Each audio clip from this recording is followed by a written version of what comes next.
institutes. We in North Africa, hub based in Rabat. In it's supported by the African Union by supporting and there is fundings. Our work in the phase 1 in 2018, the first meeting January 2018, 2019, 2000, we did a scoping studies in all Arab countries, North Africa. Scoping study, its goal, we see the needs of the governments of lands in different countries. Egypt in 2019 and 2018, and it has the book, these scoping, the book, and there are chapters about Egypt, about Morocco, about Tunisia, about Sudan, about Mauritania, with the partnership with GRTN.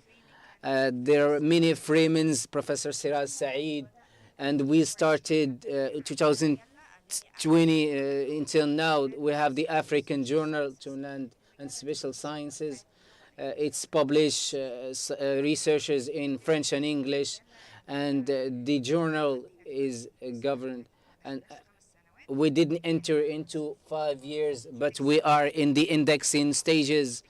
We have many indexes, and we targeted and enter Scopus, and if we do, and we are partnership with the African Land Policy for research. The research we published in the journal, because the journal is not Africa, but it's the African continent, and the research is with the African, but the hub with it, the responsible is University of Hassan Thani in Rabat.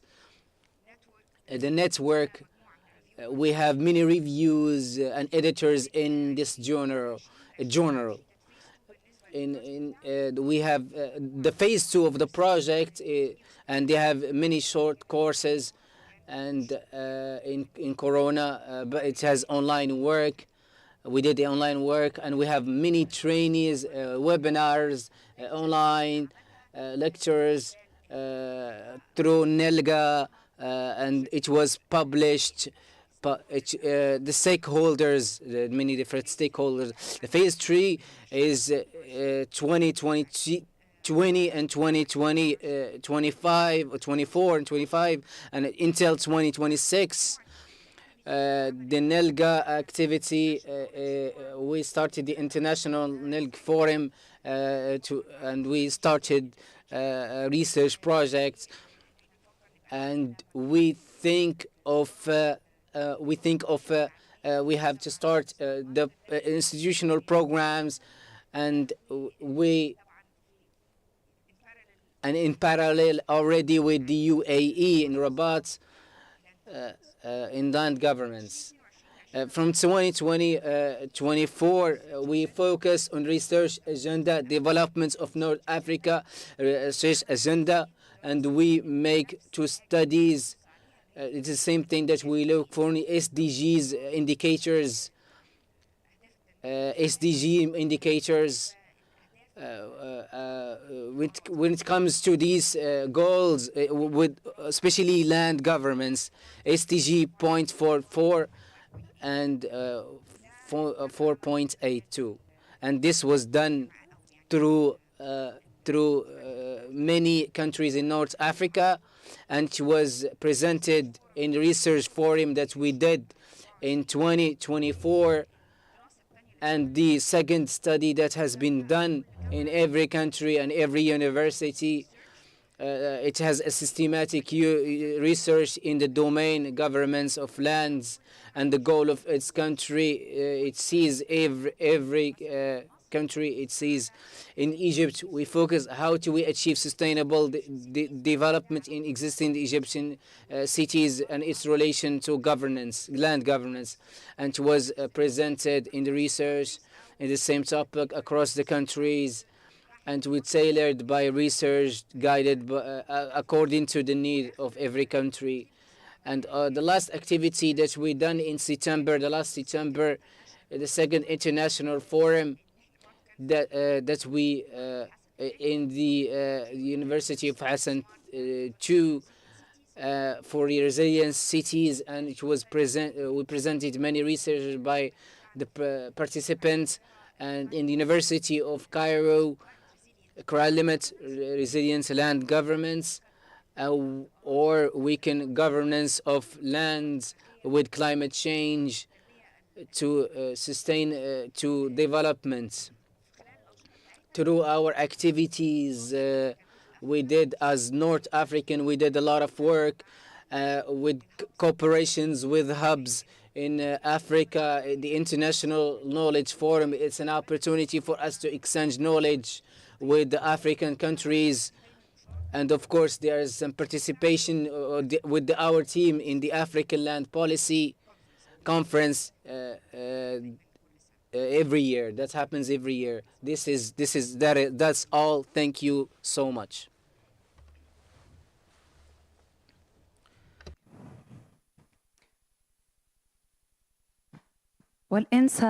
And now we will present the journal, the Arab Journal to Strategic of Lands. It's a journal for strategic lands, and it's a scientific journal that aims to analyze policies and governments of lands in Arab world through research, academic research that focus on matters on how to use lands, and aims to present visions and and and one in its goals promoting knowledge on lands policies, and promoting cooperations, and dealing with matters and dissertations and urbanizations, and promoting governments of lands, strengthening capabilities, and through research. And one of the fields of this journal is the ownership rights, documentation of lands, policies of agricultural lands, and food security, on environmental and dissertations, conflicts on lands and its solutions, through technological tools, systems of geographical, economical, cultural aspects, and economical ones, reforms, innovations on governments like AI and digitalization, and also the committee has many experts and on law, and AI and its IT and many fields. The consulting committee consists of many experts. The scientific committee consists of many experts to ensure the good quality of the journal.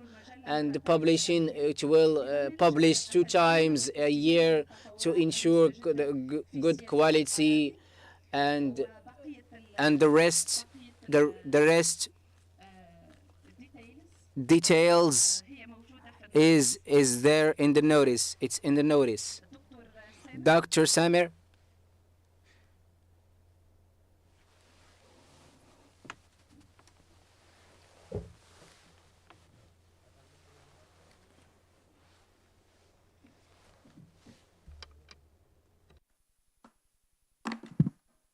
يعني بداية To begin, good morning. Good morning to everyone. You just woke up. The topic that I want to talk about is an important topic. The question of how we can improve of building abilities to create knowledge and share a good scientific research. And we should differentiate between producing knowledge and between publishing knowledge. The first point, the first question is how we can produce knowledge, special knowledge in Arab world about land governance. And one of the suggestions that we can propose are and some studies and some expertise. And yesterday and after yesterday, we talked on many things. For my opinion, in Arab world, in creating knowledge, we should focus on the philosophy rather than the methodology. My experience, how we should do research. We lack the philosophy. Why do we do this research? What's the goal of these researches, and how we can add methods of research to the body. And this will lead us to the talk about two types of differentiate between them, the applicable research and the knowledge research, applied research. And did we produce a true knowledge that will add the creation, the international production of knowledge, added value, or we just consumers of knowledge? Therefore, and this will lead us to this, to the cause why we lack the production of knowledge in Arab world. Therefore, this is the point, the first point. The second point is for a good production of knowledge, we need to select priorities of scientific knowledge when it comes to land field. Do we have in the Arab world, in countries wise, what is called research priorities, priorities of knowledge, scientific knowledge, and what is the need for in land governments and the management of land?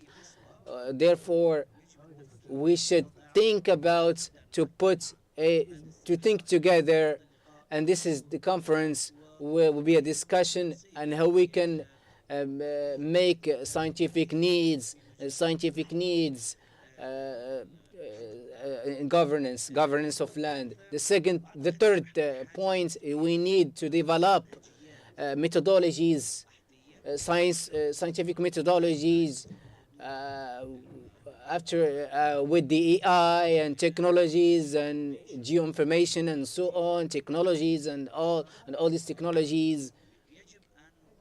We must work on develop methodologies in we should work on it. The point after that, we should the Arab word in producing knowledge is writing suggestions, letters for funding research. In order to do a research, I question why monetize his research by his pocket. Why did you learn? You can learn to write a suggestion, a recommendation letter to fund, in order to fund your research, and so you publish it in international journal, and in order to elevate in his scientific career. This is his target. Therefore, he works in a strategic. I would like to publish the research in order to have a good rank in my career, not for the knowledge itself. And the research proposal, funding proposal is very important point. Why? Because usually writing recommendations or proposal, I work in the Arab world a lot. Usually funding organization, research funding organization will not give you money if you have a new contribution on knowledge and new research mainly, and this is it will ensure you the high quality in sharing knowledge. Uh, if you had targeted to share special research, you should have good results. Therefore, it will not be in a simple research. No, we need you need funding. You need to do a special work, and this is we cannot do. We know our university to an extent. The budgets of research in universities, and you can know why. If you I suggest if we improve the production of knowledge in Arab world, we need to learn how to write proposals to fundings in a good way. The second topic that I want to talk about is uh, we should promote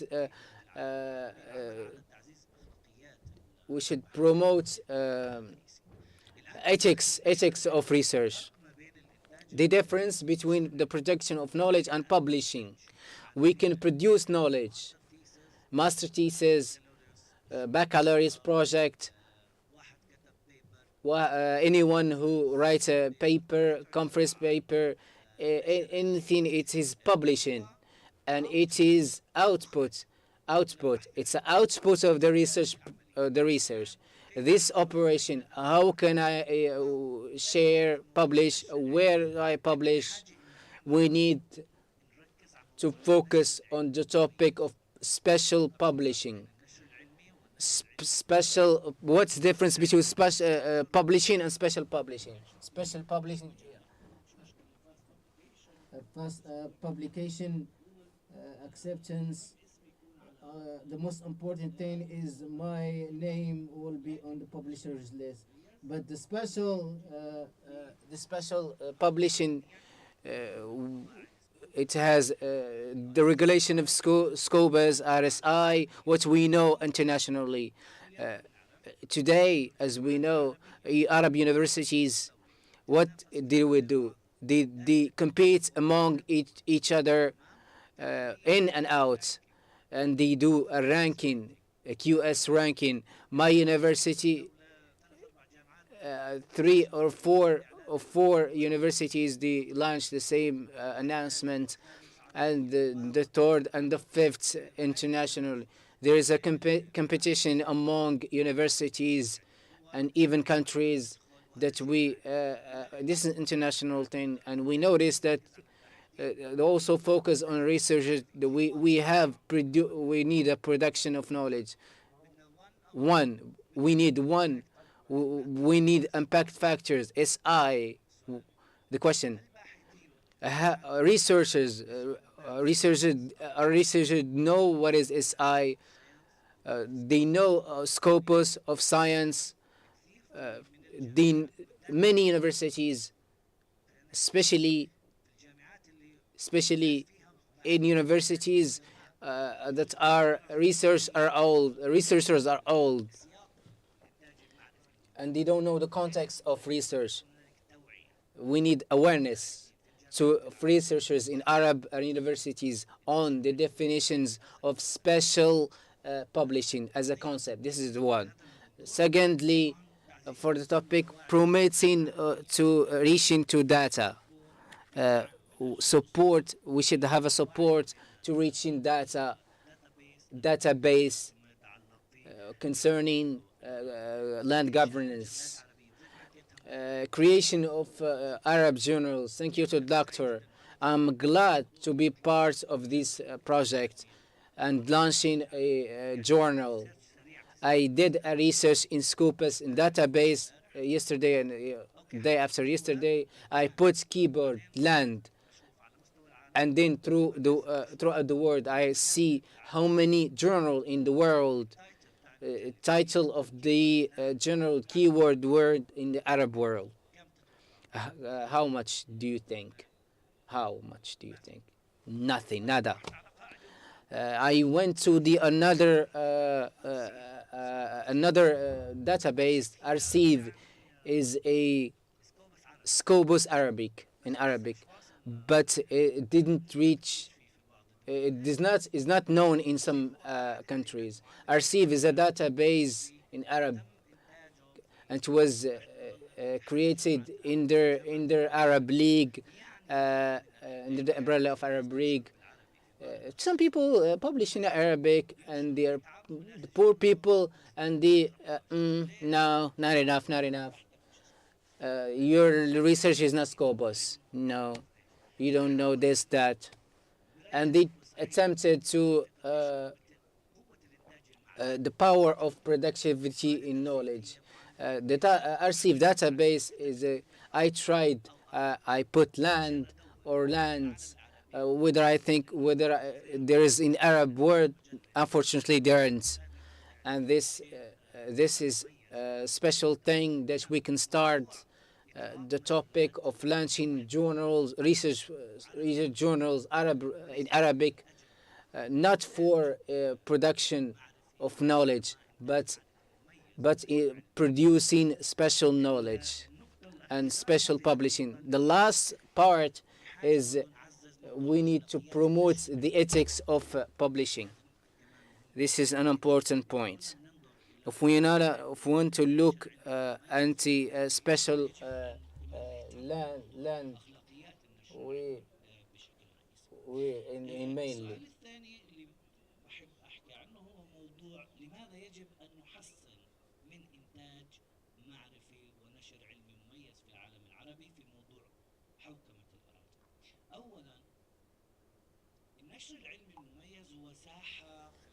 It's it's a partnership with the Arab world. I'm a researcher. If I know this research in so I can know science from different universities, they would like to participate in this publishing, and they know the production of knowledge. Therefore, this is an attraction point to different countries, and this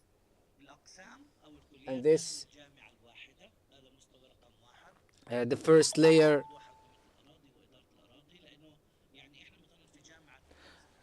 The Quds University, the University of and the University of Agriculture, within the first university. From one university is and the other universities from the special publishing, uh, and we need a strategy clear in this stage. The last part is I will conclude. Me and Dr. Huda Subh we start talk about it. Who is the responsible in utilizing the outcomes of special research in changing country policy in governance land? The question is always, and this is the question that I didn't find in the answer, frankly, who is responsible? Who is responsible? Master thesis, peer-reviewed thesis, researcher in any university here to produce unique research. Who is responsible? How many unique research paper there? They were closed behind closed door. I like a quote. Where is the richest spot in the world? Cemetery. Why? Because we don't know how much knowledge there is. People died with the knowledge. Therefore, we have cemeteries in university. Unfortunately, we have outcomes, great outcomes, but they are individuals. One is That's why the topic of research is important. Do we have strategic to utilize the outcomes of this, the production of knowledge, and between governments and institutions and private institutions? Then we should ask the question, who is responsible for implementing the outcomes of scientific research generally, and how can we enhance the good governance of lands in a specific way? So I think this topic is so important, and I think and I should conclude here. Thank you.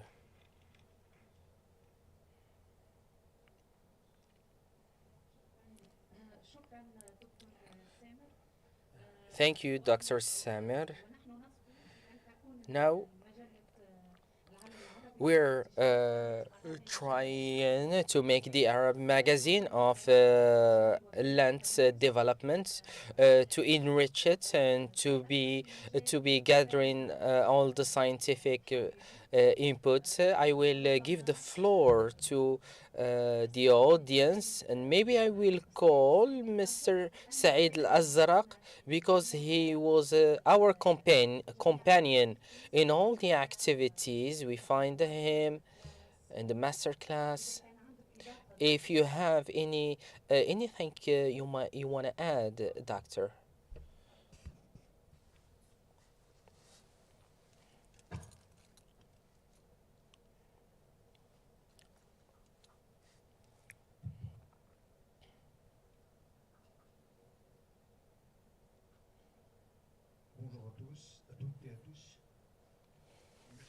Good morning, all. Thank you, Nelga. Indeed, I have accompanied Elga since 2017, and it was a great pleasure because we gathered and fostered the greatest skills at the level of Africa, North Africa, Tunisia, Mauritania, Sudan, and other countries from North Africa. Indeed,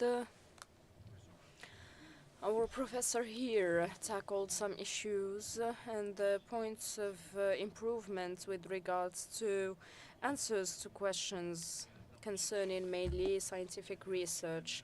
Nelga was a not in a sense.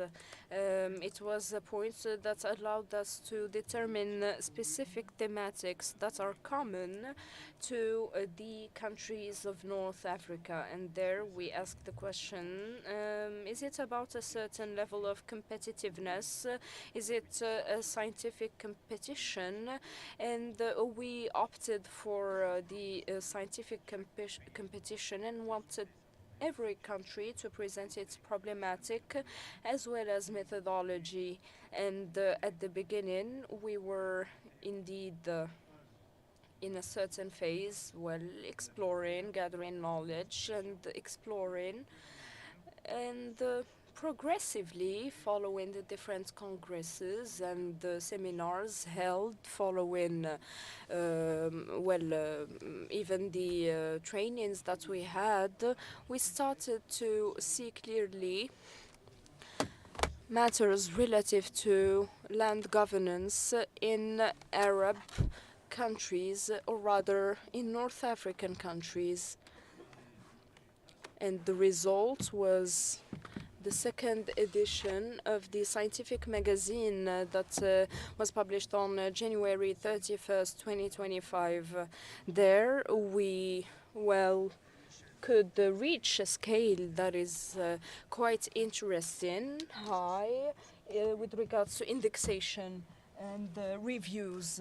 And we want this to be an indexed review of researchers, and the researchers at the end will publish at the international scale at the level of America and other countries. They can even publish their articles in this review that is again of a high level, and this is the result of the efforts deployed by researchers and stakeholders in NELGA. I will try to answer One of the questions asked by our professor, such as who is responsible in relation to African countries with regards to the fact that universities cannot reach a certain level of coherence at the scientific level. They do not have a scientific deontological level and an excellence in terms of research. Where is the responsibility here? Research, is it with researchers or the state or the universities and so on? Maybe it's a collective responsibility. And we can mention here that the budgets allocated to universities across all the Arab countries and mostly in Africa, the Arab countries of North Africa in particular, see the budget at 1% or less. And you asked the question about the financing of research. And here we see that researchers finance themselves, their own researches. And this is a huge problematic because it comes with a lot of mistakes, even with regards to research. If you have to find the funds to finance your research, then you will make more mistakes probably, and the state and universities do not deploy any effort for the research to take place. And this is a problematic that we need to debate with the state to convince them to allocate higher budgets to the research sector. Now, at the level of NELGA, we have found GZ, and we thank them for having financed this master's program, the master's we started. And currently, the graduates of the MA program are PhDs, and will have the first defenses with the publications of many works. Thank you, Dr. Said Azra. I would like to join you with regards to scientific research. Indeed, excellency depends on several factors. We talk about the budgets allocated to research, conditions, environment, scientific research, and the environment of research in general. والحصول على مجلة محكمة. Reaching the research excellency is related to many topics. Is about the financing and the means and the tools available for the research in the environment. And I hope for our magazine to be also a platform that gathers all the researchers from all the Arab states and to be a specialized scientific magazine. Is there any question from the audience?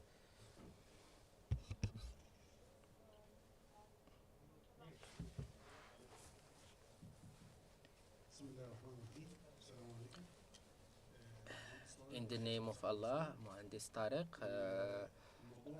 from the Egyptian cadastral, and we are trying to spread scientific research and also to capacity building. But I have to relate between the scientific academic research and how to apply it on real life, especially when it comes to the executive governmental projects.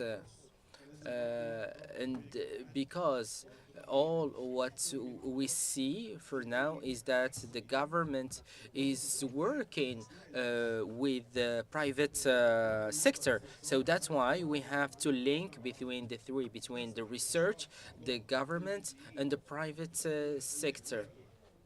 So also, should we ask ourselves, do we involve university professors in the execution, in the arbitration?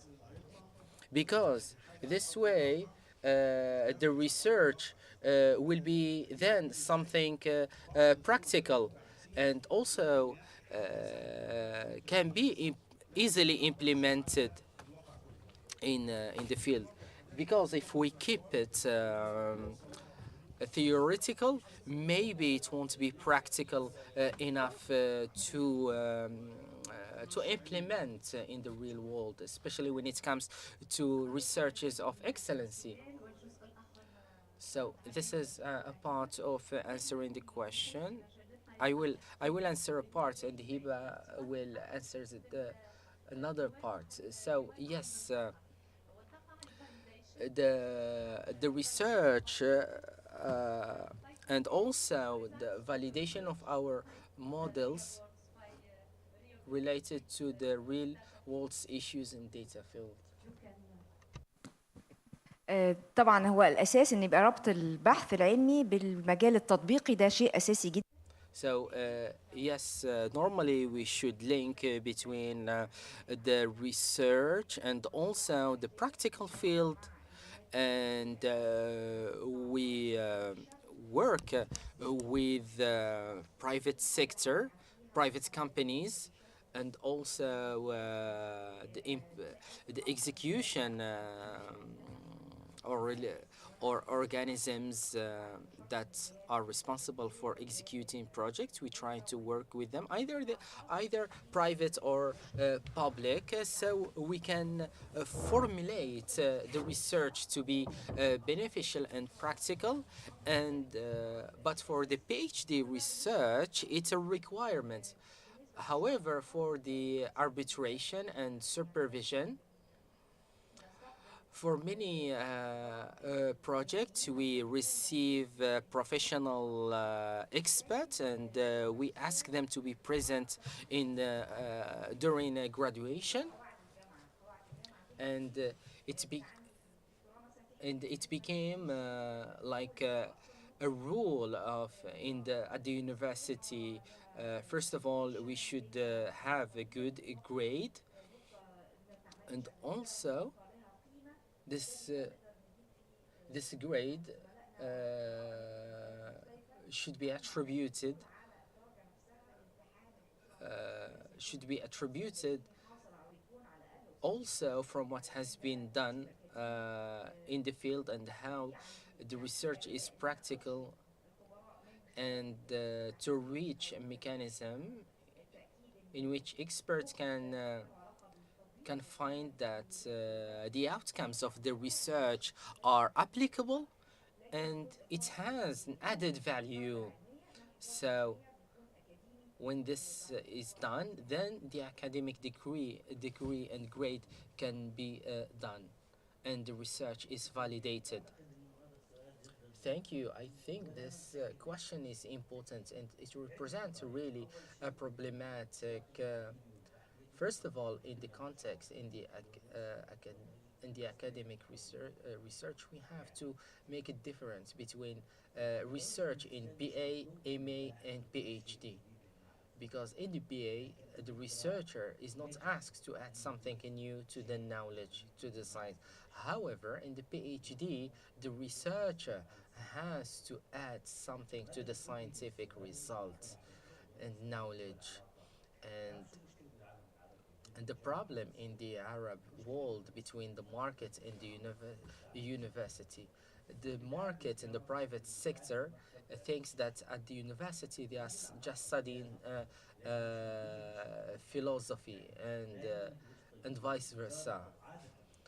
And so we already adopted the mentality that the university, we are just making theories, but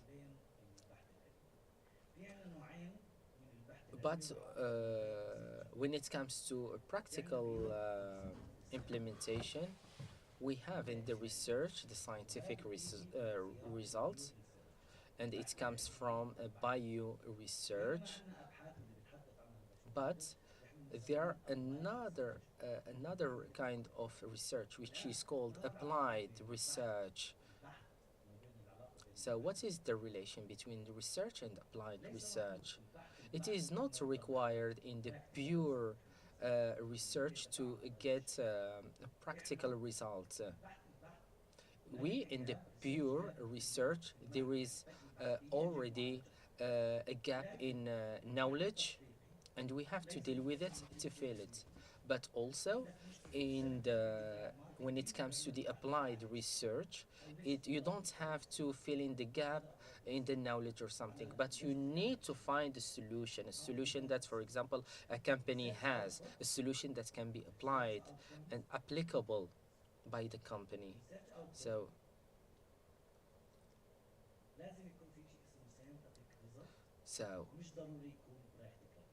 so from the research, we have to get the scientific result. The scientific result maybe cannot be all the time practical. For example, in chemistry we get a new formula, chemical formula, for example. This is a scientific result.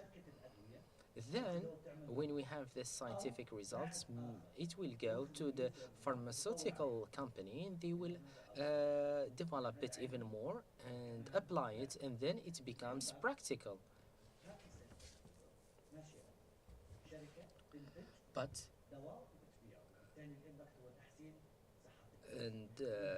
and the company itself, it doesn't consider that as a scientific evolution, or but it's considered as a scientific upgrade and enhancement of its product. So this is this complementary relationship between companies and the universities.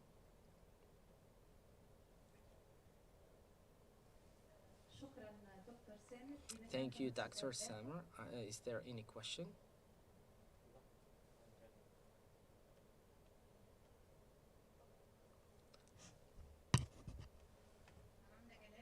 Randa Galal from the Faculty of Urban Planning from Cairo. I am very happy with the talks today, and I reiterate what Madam Dr. Hiba said, is that we rely on experts in our examinations at the university, but the rules of getting masters and PhDs are special and particular. And I agree with you when you talk about the idea of development and research stemming from our Arab society, because we all the time we take the international research and we try to adapt them to our society, which is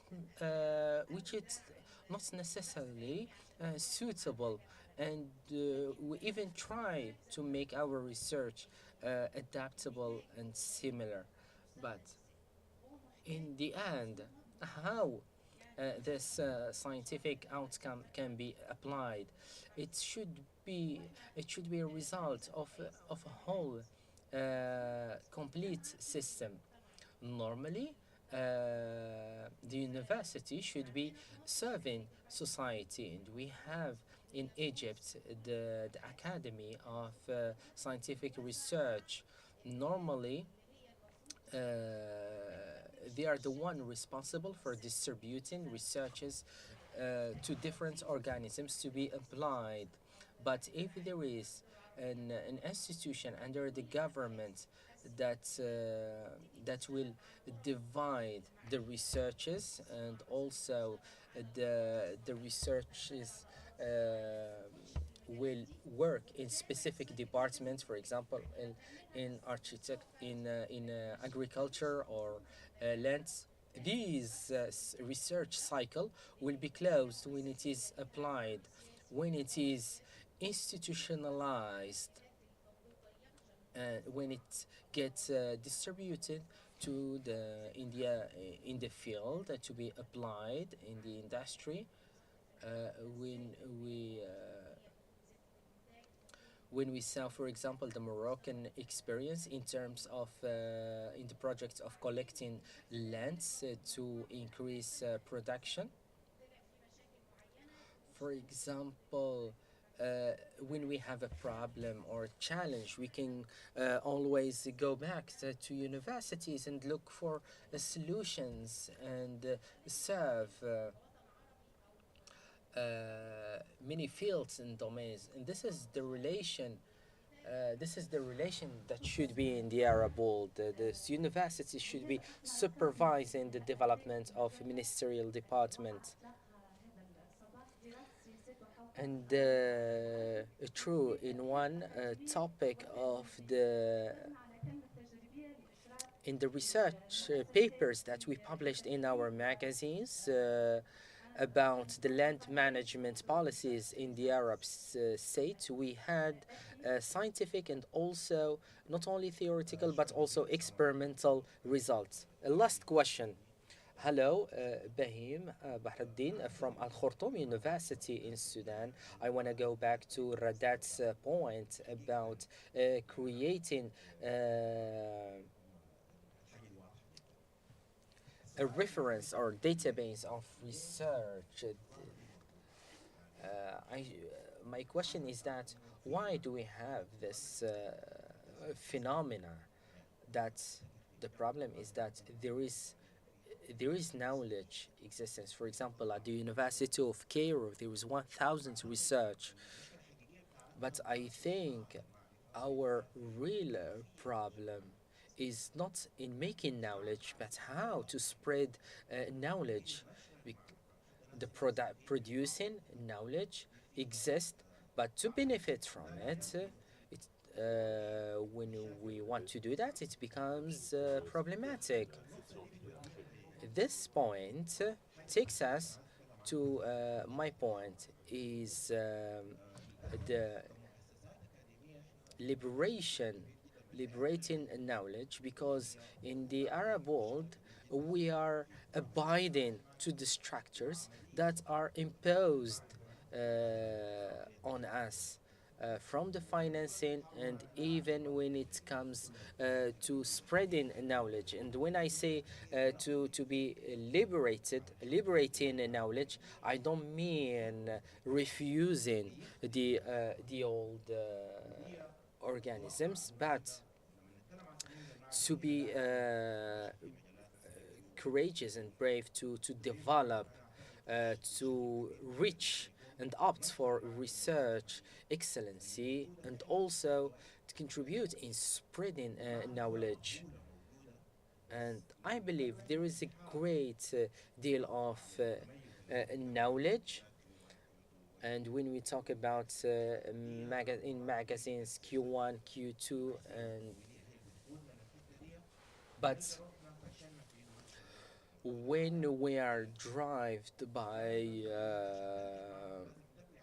by a funding party or something, maybe we will lose our way. But the baseline should be the problematic that we are searching to solve.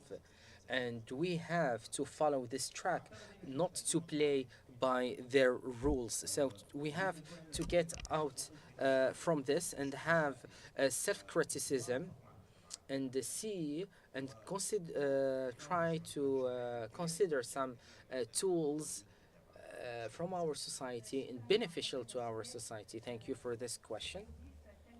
I will add just 2 minutes intervention to share with you the Tunisian experience. There was a subscription recently of government institution in all the research topics and sections, and that helped not also in funding but also in executing the research and meeting experts, and the research starts to serve the reality. And this is what we are looking for in our academic research that will be published in our magazine. And thank you. If there is no other question, yes. Well, it's just while working with NILGA and North African countries and producing knowledge, regardless if it is excellent or not. But when it comes to spread it, some researchers search in French or in English. Then we have the questions: why don't we publish our research papers in Arabic?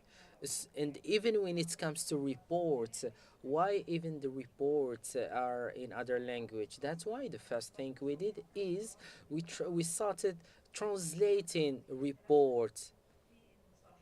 And the problem, we were shocked that there was a great difference in the terms and the vocabulary used between Arab countries, and we thought that it's a very light mission, and that we can deal with it just by a glossary between Arabic, English, French.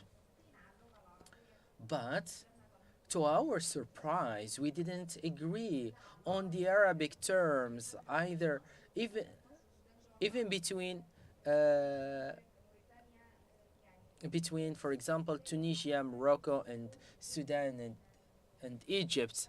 And I think this is a very basic step that we have to take, is to while establishing this shared language, we should establish also we should also establish a common and agreed vocabulary and terminology, uh, so it can be a tool to spread and publish it in the internet, and also in the Arab universities, and all that should be supervised can be supervised under the institution of the Arab League, so we can make sure of the continuation and the cooperation, and to be under the umbrella of the Arab League. And we just started, and I hope we cooperate more in this regard. So I think personally, maybe when it comes to the diagnosis, we can tell that there are challenges, but the first problematic or challenge that we should deal with is the first step, because the problem sometimes is it in knowledge, and sometimes, some other times, the problem is in application. In but the real problem is not in the knowledge or in its application. Where do you think the problem is? In between, in the attitude, is the approach, practical analysis or attitude, because when you don't know something, you cannot apply it. But even if you want to apply something and you don't know it, you can't. And it's like, for example, a secretary or a student who doesn't want to work, but it just show you, pretend that they are working. So I think we shouldn't be like that. If we really want to create a change, we should have a strong will to adapt, applying the scientific outcomes. We always start by the will and then the execution. Thank you very much. We finish our morning session. Thank you for listening, and I hope you would be among the contributors in our magazine, and that it will be a very rich magazine for all the researchers, whether they are Arab or others, by God's will.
Doctor, are you be on stage?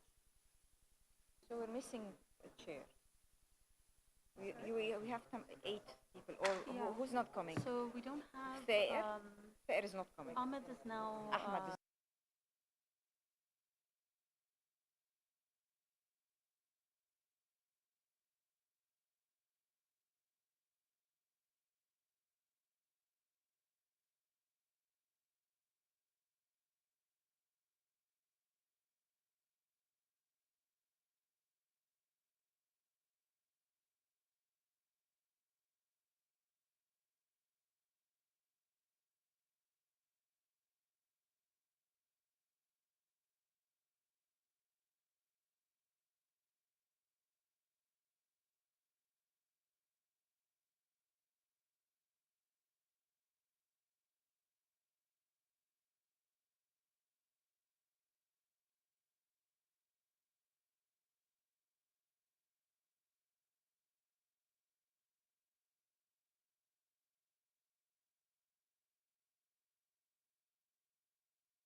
انا ما كنتش اشوفك. اوكي اهلا وسهلا. هو كل المايكات ما شاء الله.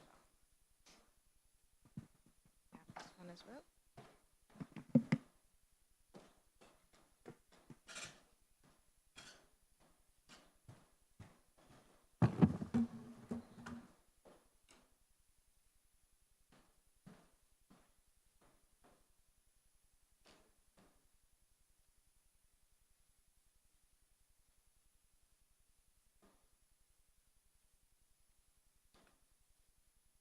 How are you feeling?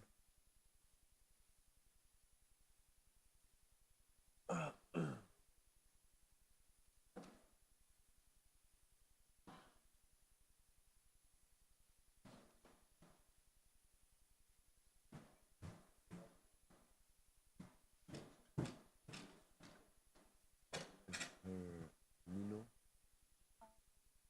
Oh, the other one. What's her name? Danny.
مرحبا.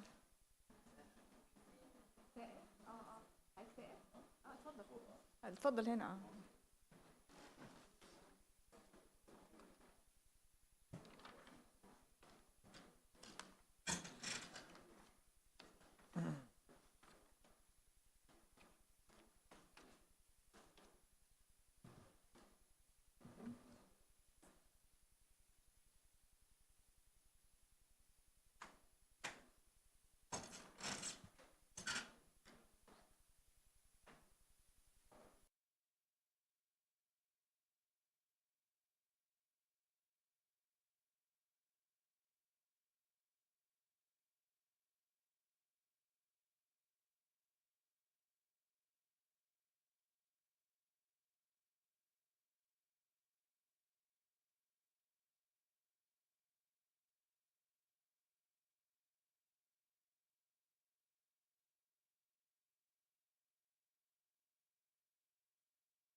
just the background of our session. We have quite a long line of speakers, and we want to really give the voice to the youth. So sorry for being here on stage. I'm just the moderator, but all our presenters, I guarantee, are youth. Except me, of course, and Professor Siraj, no problem.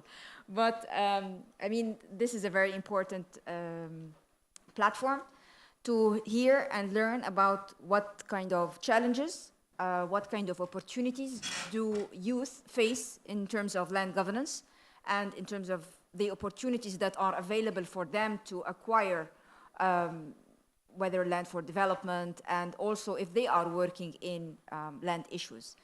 We'll also try to cover a little bit what are the needed actions. So we don't want to just stay at the the stage of discussing what are the issues, the challenges, and so forth. We want also to think positively, how can we move from where we are, what are the needed actions for empowering youth within the land governance sector, as well as achieve better and more responsive outcomes for our various stakeholders. So I will not go on more than that. Just let me introduce our line of speakers very briefly. We have Professor Siraj Said. We have Salma Mustafa from UN Habitat. Hamza is not there yet. Ms. Angela Anyakora from the International Federation of Surveyors. And then we have Thair, sorry for that. Thair Fakhouri from the youth representative from Palestine for the International Land Coalition. And we have on stage now Mr. Khayyam Shimli from Tunisia, the former head of advocacy and research from the ASF Euro-Mediterranean. And then we have Ms. Nilofer Said from UK for the NIHR Project Youth Negotiator from the University of East London. I will give more brief about the bios of our presenters, but I would like to start with Professor Said for giving us an overview of this session. Professor, please.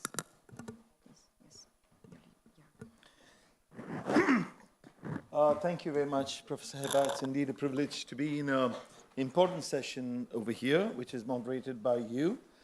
And I just want to start off by saying that age is not only a matter of how old and young you are, but it's also socially constructed. We normally think of youth as just a transition period, but really we also talk about age-sensitive approaches, so it applies to all generations. So let me begin, therefore, by welcoming all of you to this extremely important session. It's a plenary session. It is an assembly, and obviously we know its objectives are, first of all, to hear the perspectives of young people as well as those who are working with young people. And also, more importantly, I think it is also to think about how these leadership models and successes look like so that we can share these experiences across the Arab region and also throughout the world. So this is really an opportunity for us to learn from each other. And what we do here at the Arab Land Initiative or with all the partners over here is going to echo in the rest of the world. There's no need to explain why this youth assembly on land is important, simply because intrinsically, of course, you cannot have sustainable programs without young people. But particularly at this critical juncture, the contributions of young people represent both the future as well as the innovation of what's taking place. So this is a huge opportunity. Let me begin in my brief comments to talk about the Noon Center for Equality of Diversity, which I have the privilege of being the director. We look at the combination of an equal society, an inclusive society. We think of a fairer economy, sustainable communities, and therefore look at how young people can play a key role. And we will hear in a moment from some of the speakers who will talk about activities of the Noon Center. But the Noon Center is very privileged to have been a founder member of both GLTN, the Global Land Tool Network, as well as the Arab Land Initiative. And our primary concern has been in developing those kind of land tools that are age responsive, where at all stages and at all levels, young people are actually involved. And because youth, as you know, are such a diverse group of individuals and groups, it's very important to pay attention both to context as well as what are the kind of resources and spaces that are needed for young people to play an important role in both sustainable, prosperous. And if you think of land itself, we refer to the continuum of land rights. It really refers to different ways in which young people are able to access land, are able to use land, and are able to build society together. So the Global Land Tool Network has, since it was formed in 2006, developed a number of tools in relation to how young people can play a leadership role and an effective role in implementing not only projects, but really thinking about in the context of changing society itself. I'll just refer to one of them, which is called the Youth Responsive Criteria, which was launched at the World Bank several years ago. And this is a kind of a tool or a checklist in saying that young people are meaningfully able to address the key issues and are involved in all levels of decision making. So therefore, today we listen both in the first session to what people think are the issues and some examples, and secondly, and more importantly, what are the youth leadership models that have succeeded and we need to pilot further. So thank you very much for everybody for turning up for this very important session, and I look forward to learning from what is being expressed over here, as well as your own participation. And I'm sure that we will go back, not only taking all the enormous span of ideas that we've had from this workshop, but also the voices of young people that come across. Thank you very much.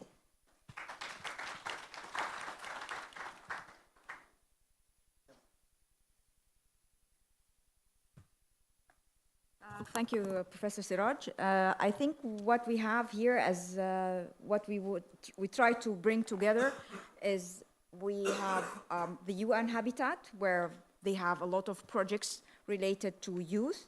And then we have also the International Federation of Surveyors. We have, and in each organization, we're focusing really on youth. So we have also the youth representatives from the ILC, the Land Coalition, biodiversity as well. And then we also have the ASF, the Euro-Mediterranean from Tunisia. So we wanted to bring the voices from various organizations, whether they are working in certain sectors or across various sectors, and in different Arab countries as well. So let me start by, I will try to give the introduction to each one.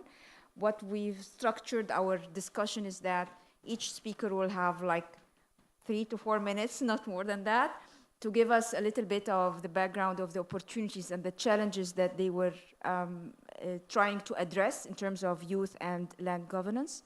And then we will have another round of interventions from our speakers related to more what would be the actions that are needed. So, and then we of course will open the discussion for all our attendees if they want to pose questions or to have comments. We really want to have a dialogue in this session rather than just interventions from our side. So let me start by Ms. Salma Mustafa. Ms. Salma Mustafa is the Program Officer at UN Habitat Regional Office for Arab States and the regional focal point for human rights and social inclusion. Since 2017, she has focused on mainstreaming youth and gender issues across regional programs and promoting the inclusion of vulnerable and marginalized groups in the urban development through participatory development approaches. So, Ms. Salma, sorry.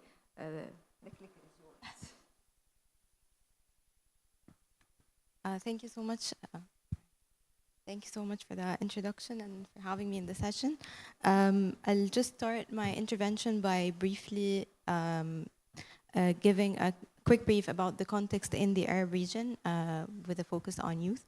So the Arab region has a predominantly young population where 50% are under the age of 25 and 25% are between the ages of 15 and 29. And this demographic comes with huge opportunities, but also poses critical challenges. Many young women and men in the Arab region lack access to essential services, quality education, and employment opportunities, where the Arab region has the highest and the fastest growing rate of unemployment, reaching almost 26% in 2021. That's 10 percentage points higher than the global average. If we further break down this figure, we'll see that there are gender disparities. The youth unemployment rate among young women in the region is estimated to reach 42%, almost double that of young men. These limited opportunities contribute to both internal and external migration trends as young people seek better opportunities. So we have 60% of rural to urban migration in the region are youth under the age of 30. Beyond the search for economic opportunities, also conflict and instability exacerbate displacement trends, with 37% of the MENA youth living in fragile and conflict-affected states. In addition to these challenges, youth in the Arab region also experience limited public participation and a lot of restrictions when it comes to access to decision-making and policy-making, with the land sector not being an exception to that. And the reason we're highlighting and framing these figures is because urbanization, migration, and displacement trends, and also the access to livelihoods all impact youth uses and the needs of land, which are very diverse from one age group to the other, and also from one generation to the other. So for example, the increasing youth mobility and search for economic opportunities require more flexible methods to access land as compared to adult groups, for example. Sorry. So how at UN Habitat do we try to address these challenges? We adopt a multi-sectoral approach to youth empowerment that aims to ensure that young men and women have access to urban governance, can exercise their rights in cities, and can access livelihood opportunities. The main pillars of our approach can be summarized as this slide.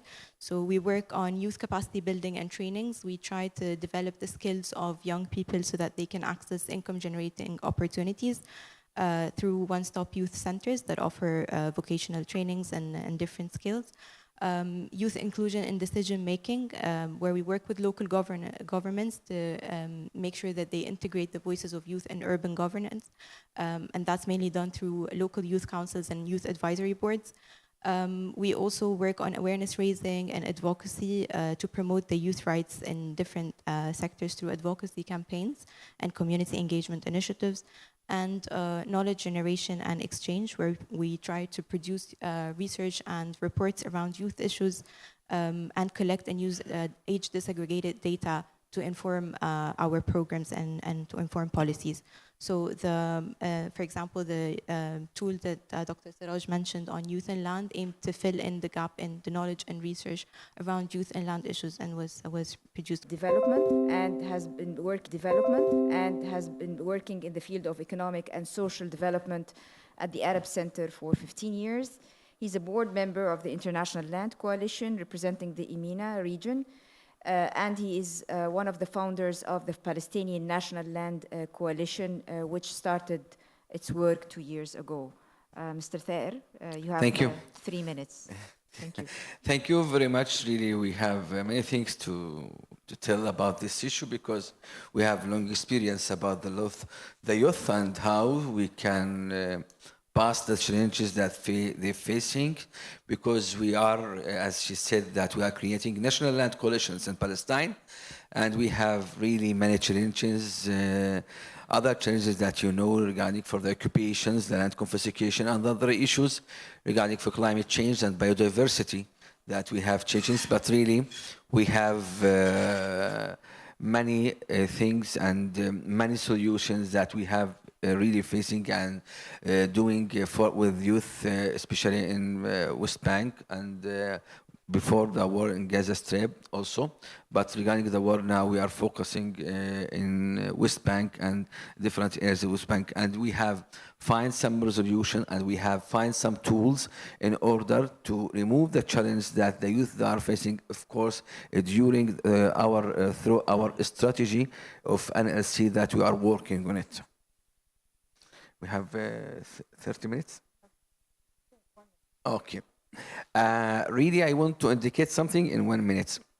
Regarding for NLC Palestine, we have in our the strategies that we are doing it, and it's approved by also international land coalitions and approved by our partners. Of course, this kind of strategy is focusing on the land governance, land issues, and other things. But really, we find it, and you found it as a partners, as a members of the land coalitions, is not enough to speak about just for land governance and land women rights and speak about the things about how to access that. We find a good solution that we connect and make linkage between these kind of highly important topics, land governance and women land rights, with the development sectors through providing good productive projects for the youth in order to have sustainable developments. And we have many shown success idea, and we have many experience in that. And I hope one day to show you, maybe during our session, to show you this kind of projects that the people using, implementing, or the youth have implementing this kind of productive projects in Palestine. Thank you. Thank you, Mr. Thaer. Our next speaker is Mr. Khayyam Chemli. He's the former head of regional research and advocacy at Avocats Sans Frontières. Mind my French, sorry. So, regional office, Europe and Mediterranean, and he's the former head of the National Tunisian Coalition to Defend Transitional Justice. He is currently in international law, and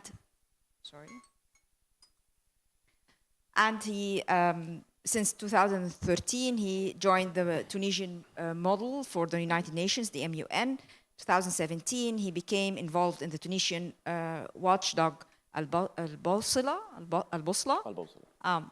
which monitors public policies, parliamentary performance, and local authorities in post-revolutionary Tunisia.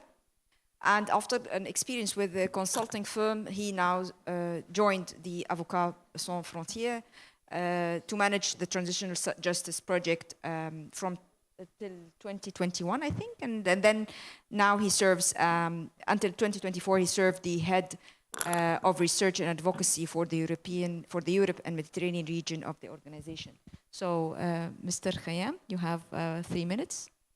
Thank you, Dr. Hiba. Thank you for presentation. So today I'll be happy to speak about one of the most major urban crises that are facing our cities in the Arab region, affecting the Arab world, which is migration, but from the angle of economic and social rights, including land rights. Before we dive into more details, I wanted to take us back to 2011, where many things have started to change, at least in the general socio-demographic parameters in our region.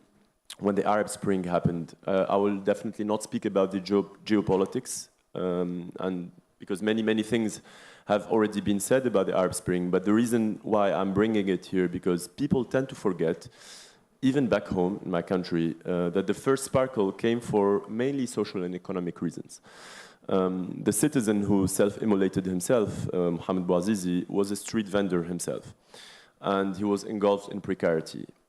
And when the revolution slogans came, we heard, all of us, labor, freedom, and dignity. شغل, حرية, وكرامة وطنية. After that, Tunisia and many countries, at North Africa, have known unprecedented waves of migration, both internally, exodus, or externally, mostly in destination of European countries. In this intervention, I'll try to answer the main question, which is, to what extent have the socio-economic factors like unemployment, homelessness, poor or unequal access to land, and housing have pushed countless young Arabs to seek more viable paths outside their homelands. So as Dr. Hiba said, I'm currently a student in international law, actually with Professor, I'm taking one of the Professor Sirar Said's class, International Refugee Law. Avocats Sans Frontières, the organization I'm part of, works primarily on access to justice rights by providing legal aid to people basically in a situation of vulnerability, ranging from women victims of violence, sexual minorities, but also people who are victims of what we call the poverty crimes.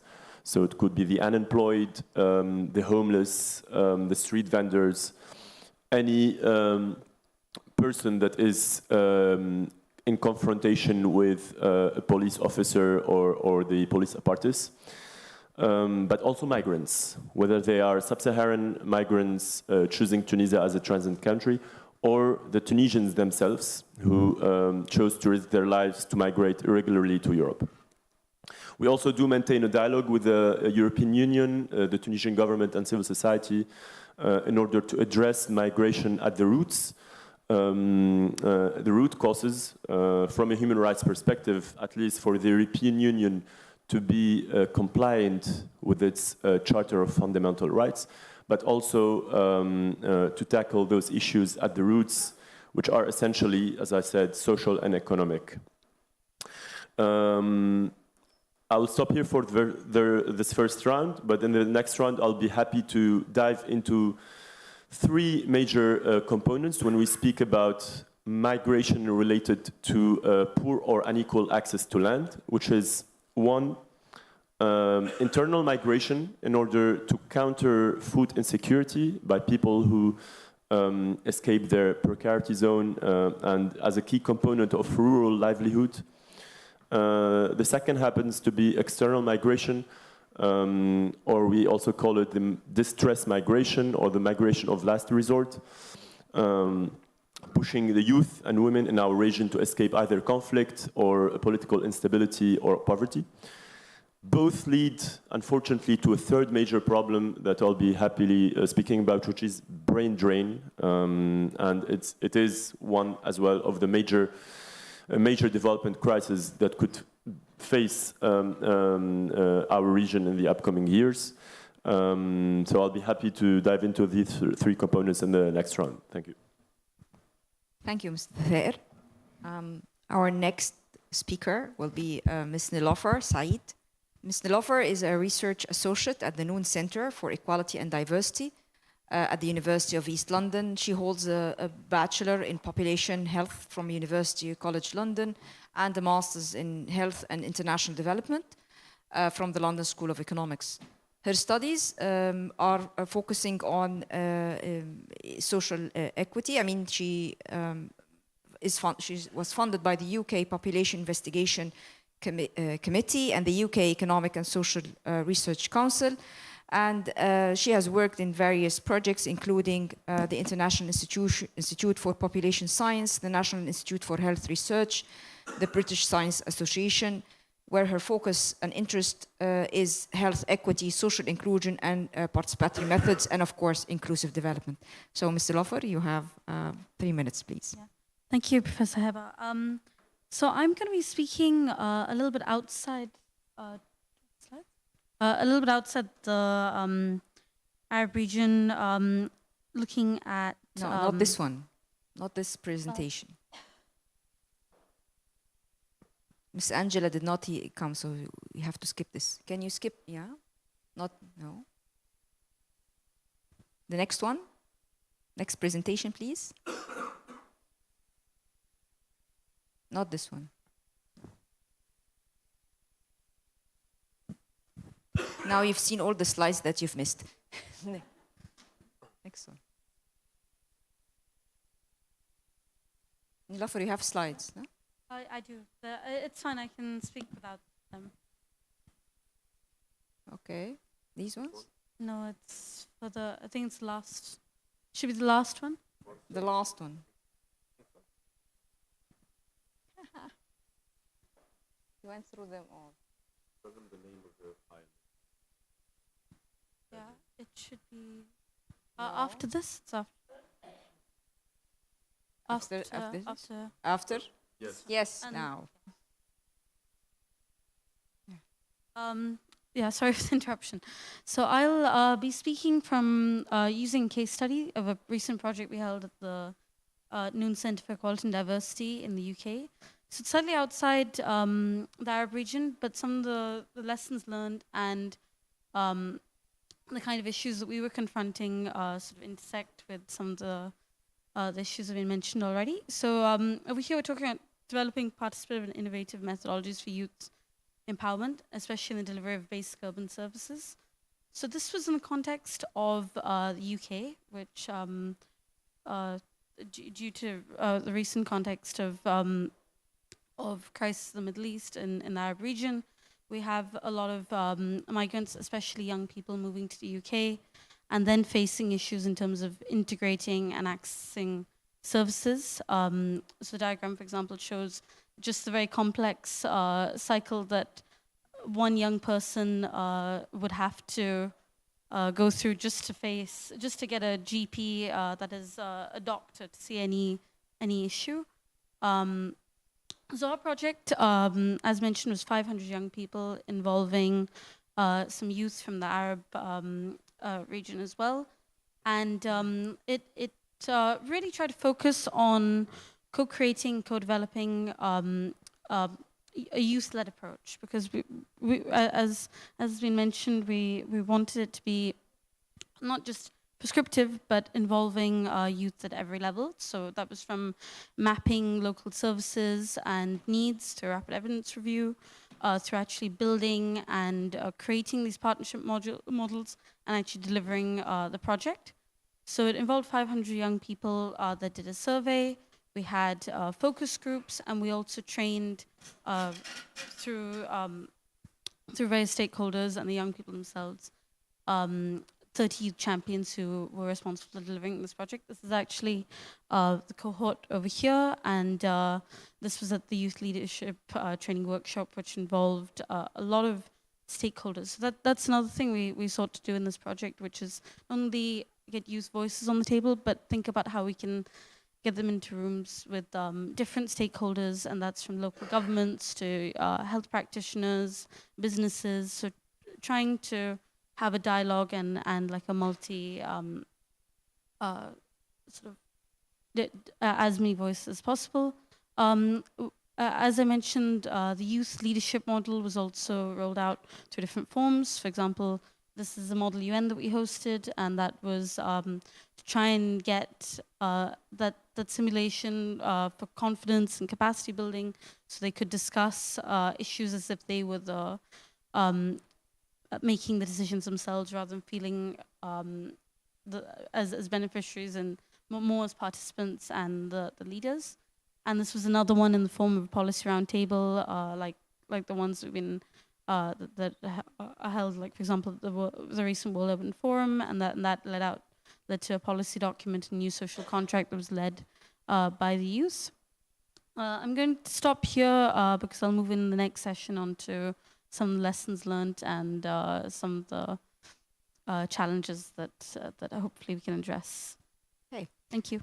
Thank you, Nilofer. So we've tried now to just give you a little bit of idea about what our various speakers, what they work, what their work focus on, and also how do they address these challenges. I think what we are looking forward, as well as what are the kind of needed actions to advance and to promote and to improve youth issues within land governance. How can we facilitate their participation, empower them, and also how can we ensure that whatever the projects that we are doing are really taking into consideration youth needs, requirements, aspirations, and also the kind of innovation. So the youth-led leadership, innovation, what kind of future is required in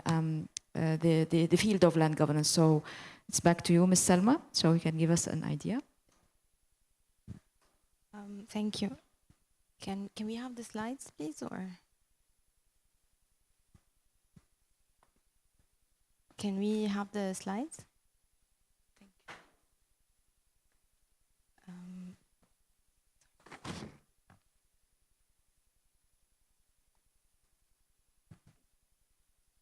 Okay, I can start until the slides come up. من أول الإكزامبل I'll skip 2 slides أو من أول الإكزامبل بعد.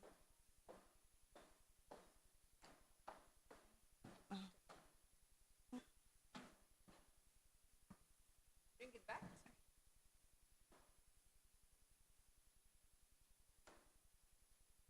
Can you bring the presentation back?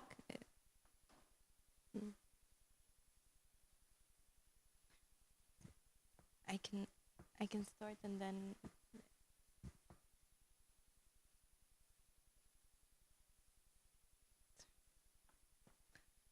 I think it's the one before, right? It's the first one that was displayed.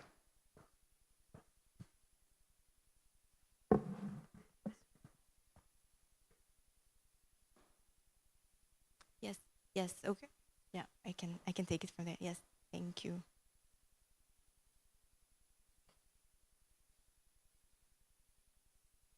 Okay, so I'll try to answer the question by giving a few examples of our work with youth in the region.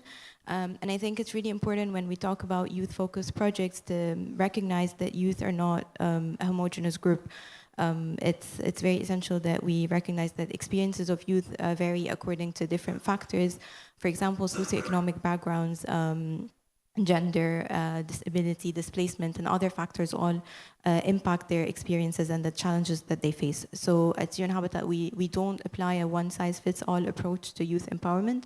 And our projects don't just simply target youth as a collective group, but actually tailor the different interventions to the diverse needs within this group and also to the different contexts. So in the Arab region, our approach is focused or centered around localizing youth peace and security agenda and addressing the root causes of conflict, and also utilizing youth potential and engaging youth as key actors in peace building and recovery process to respond to urban crises. So our programs, as I said, also try to ensure effective youth inclusion from decision making to implementation, and also in management and sustainability of projects. I'll give a few examples of work we do with youth in the region that address different themes, but are also interlinked with land as a fundamental resource that underpins housing, natural resources and economic resources in public spaces. So, for example, in Iraq, under the Japan Village project, we empowered youth to play a central role in the recovery process of their neighborhoods, where youth are trained and receive vocational trainings to rebuild their neighborhoods and their houses, and also contribute to the rebuilding of essential infrastructure services to facilitate return of communities. Under this project, youth received vocational trainings that enabled them to contribute to rebuilding their homes, and also to undertake maintenance works and assist other communities and other families in their communities to return to their homes post-conflict. These trainings allowed youth to access income-generating opportunities, and some were actually employed under the same project. And we think this approach was very useful because it recognizes the role of youth as key actors and leaders in peace building.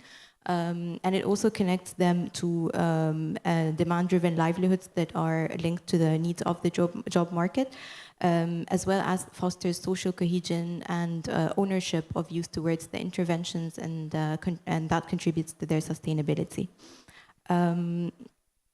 Another example from Jordan is a project that empowers youth to come up with innovative solutions to climate-related challenges. And the project Resilient Water Solutions Against Climate Change adopted a youth-focused initiative where we held a competition for youth to come up with innovative solutions to climate change related challenges in their neighborhoods. And we trained students and teachers on environmental education, big data analysis, and through their research, youth were able to realize the links between climate-related challenges, land degradation, water scarcity, and come up with or propose solutions to these challenges. Also under the same project, we trained youth on permaculture and eco-friendly farming techniques, which enabled youth to grow and sell crops locally, constituting an additional source of income for them, and also while conserving and efficiently using resources. Through this approach, we equip youth with practical skills to address climate change related challenges, and also build their awareness on the importance of land use planning, the connections between land and resilience, and engage them in building resilience against climate change challenges. If I can give one last example, is a tool that we use to facilitate engaging youth in designing public spaces and help them co-design public spaces in their neighborhoods through a Minecraft tool, which is deployed to engage youth in visualizing their needs of public spaces. And this tool has proven very effective in encouraging youth to participate in urban planning and design through enabling them to express their needs in a visual way, and provides entry points or new ways for youth to influence decision making and decide on what uses of public spaces they want in their cities. And it also helps youth develop different skills such as networking skills, team building, consensus building through the participatory workshops that are held, where youth are encouraged to voice their needs, but also to think of what other uses and needs would other community groups need from this public space, whether depending on gender, age, socioeconomic backgrounds, or others. So they're also encouraged to think of the different uses that would be inclusive to other community groups. So this tool was applied globally and also in the Arab region, in Lebanon, Palestine, Egypt, and other countries. And it has proven very effective in fostering social cohesion among different groups, but also in enhancing a sense of ownership between youth and the interventions, which also contributes to their sustainability. I went a bit over time, so I'll stop here. And yeah, thank you, Dr. Hiba. Thank you, Ms. Salma. I think, I mean, you've started working on issues related to youth. I mean, of course, there are room for more improvement and for more actions to be taken into consideration, specifically regarding land governance, but UN Habitat has already taken steps into including youth and mainstreaming that in their work. So we move to Mr. Thayer. I think you have a mic there. Yep, it's working. Thank so you. If you can also give us an idea Thank about you the needed very much. Really, we are the same site that we are doing for integrating youth to the land, and in order to enhance their capability and to be integrated in the society. I must no problem because I keep it. We, as of course, after providing them that many sessions about lobby, advocacy, land governance, women land rights, and youth land rights issue, directly we are integrating them to the society and providing them with the tools development, for example, for harvesting and investing their capacities in the lands, and to have more economic empowerment productive projects for them in order to have generated income and to have sustainable development projects based, of course, in the SDGs that we are using it and banking on it in our work, because since we have trained those people since we can 3 years on the land governance about the issue on women land rights and youth land rights, and after that we have praising them different kinds of programs, projects, in order to connect them to the lands and to access them to the land by using different kind of development projects. At the same time, we have using them those youth, they are participating in different conferences to understand the things and the challenges that they faced in the development programs, like the ecosystem issue and the climate change, and how to compete this kind of climate change in the land, because now we are pushing them the land, they are access to the land, and right now we are executing development productive projects. So understand, they entering many courses regarding for ecosystem, they entering many courses regarding for how to compete in climate change, how to eliminate this kind of climate change that we are facing in our country. So they're starting working in that. In the same time, different of youth after receiving the land governance, they start, for example, also receiving the different kind of courses in different institutes and research centers on how to connect, for example, the land governance issue based on our strategy in NLC with the development issue, and they start planting thousands and hundreds of denims and hectares denims in Palestine, and we have different kind of productive projects that focusing on hydroponics and aquaponics for those youth, and really started they have producing and they have generating income for those youth, and in the same time we render this story to other countries, example to Jordan, to Jordan, to Yemen, to other countries, other information, because we believe with networking, because networking is too much important that we render the idea from our youth in Palestine to other youth in other country, and how after accessing the land, how to linkage between access to the land and development issue, and how to make this kind of projects sustainable and to sustain as revenues for the youth, because the youth just not want from us to listen about land governance, about women land rights, no, we continue supporting them with different kind of programs and projects to have productive for them and to have revenues to sustain in their life, and to make sure that they are accessing to the lands and to stop this kind of immigration in our region. And really we have good results, a good impact of that, and it was, of course, all of these things that I'm saying to you is not just an NLC organization like ACAD, Park PFU, that we are under these coalitions. We have done it in dialogue with the government organization like Ministry of Agriculture, Ministry of Planning, and other organizations. Thank you. Thank you, Mr. Thayer.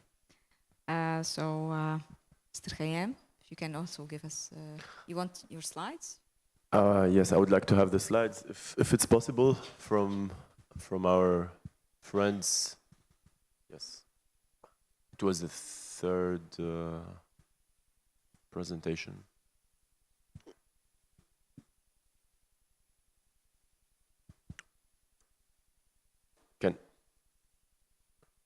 Can you find the PPT, please?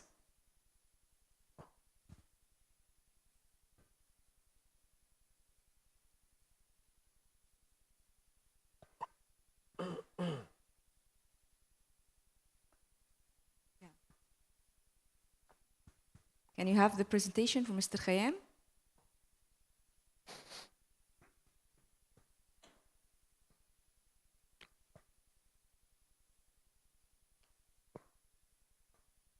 Alternatively, it's just because it's containing graphs and figures, that's why it's important. But yes, thank you. I'll take the lead. Is it the red button to go back? The green. To go back, the red. Yeah, the red to go back. Huh? Okay, thank you. So as where we stopped, I'm also happy that Nilofer spoke briefly about migration as our interventions merge, sort of. When we speak about migration issues and land, we can think of three main problems, which is internal migration for people who escape precarity and counter food security, which is also due to unequal or poor access to land, or migration from people who flee their countries, escaping political instability, or conflicts or poverty.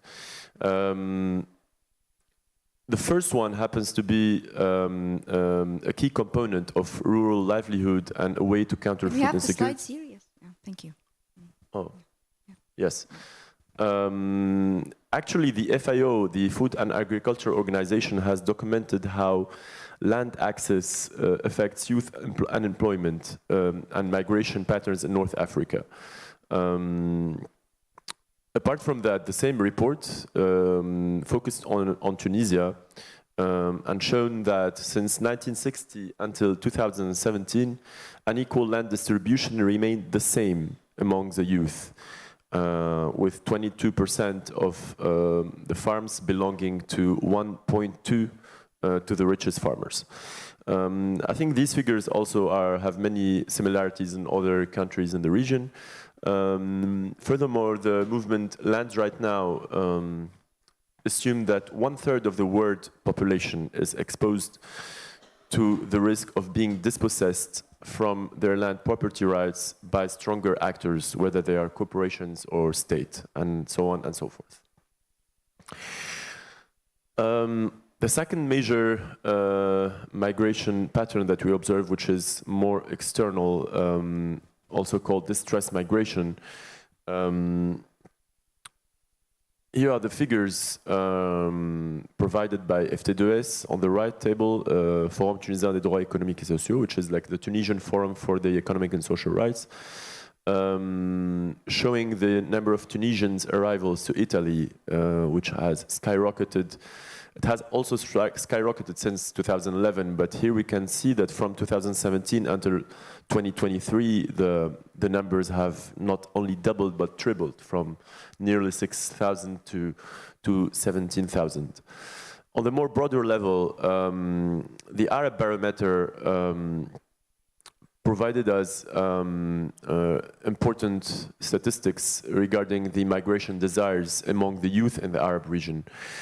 And unfortunately, and not surprised as well as the Tunisia is ranking first, with nearly half of its youth expressing desires to migrate. 46% followed, and this 46% has also doubled. It was 22% in 2011.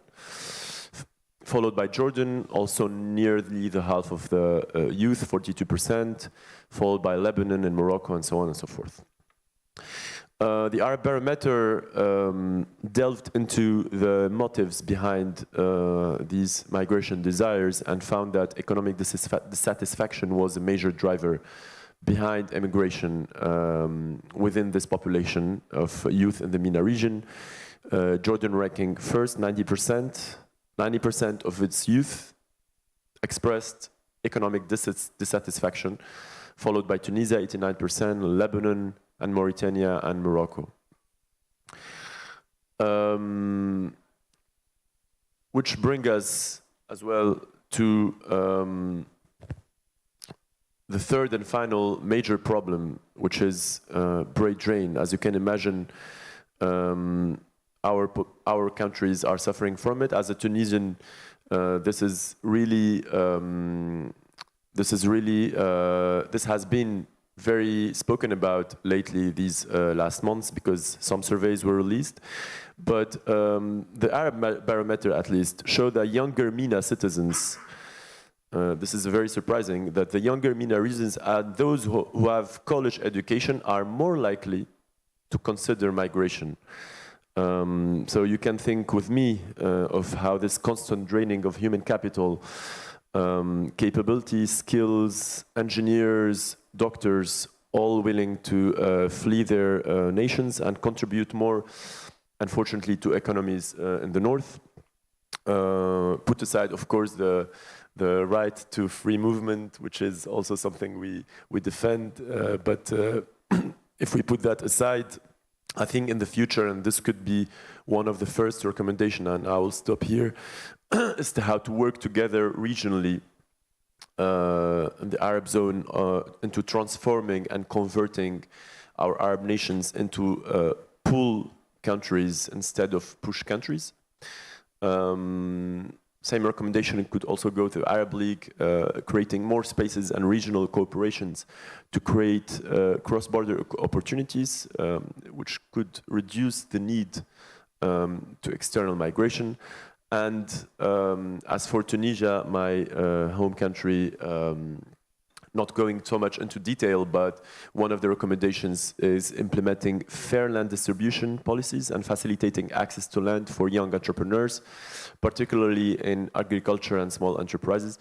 I will stop here, and I'll be happy to hear questions from the audience and with my fellow panelists. Thank you, Dr. Hiba. Thank you, Khayyam. Yeah, thank you for also think about what could be the policy recommendations. How can we move from where we are now?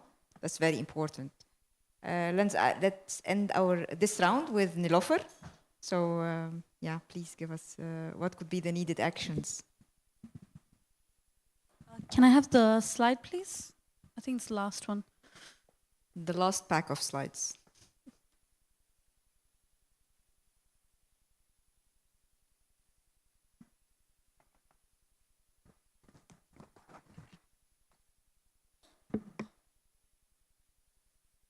Yes.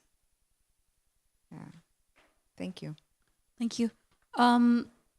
So I think this will probably sum up, or at least draw from mentioned by Salma, Tayer, and Kayam, because many of the challenges and the solutions and hopefully possible future opportunities that we found from this project were quite in a similar vein in terms of trying to be more participative and involving youth at all levels. So I've got 5 points over here. One of the issues we found is that to get young people fully involved, especially when you're talking about a group of 16 to 25-year-olds, as we were looking at, it's really important on building sustained community partnerships and really about thinking about capacity building and how you're going to involve them and train them and how they can be involved.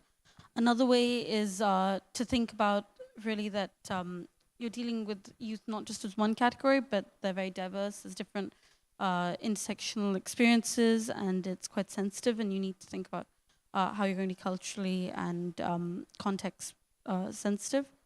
Also thinking about youth as leaders, as we mentioned.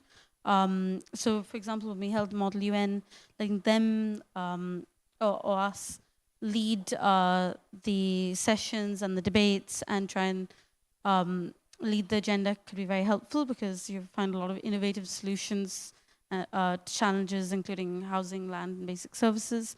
And in fact, it's very interesting having other stakeholders in the room, like MPs, local governments, who actually were quite happy to hear from our youth leaders.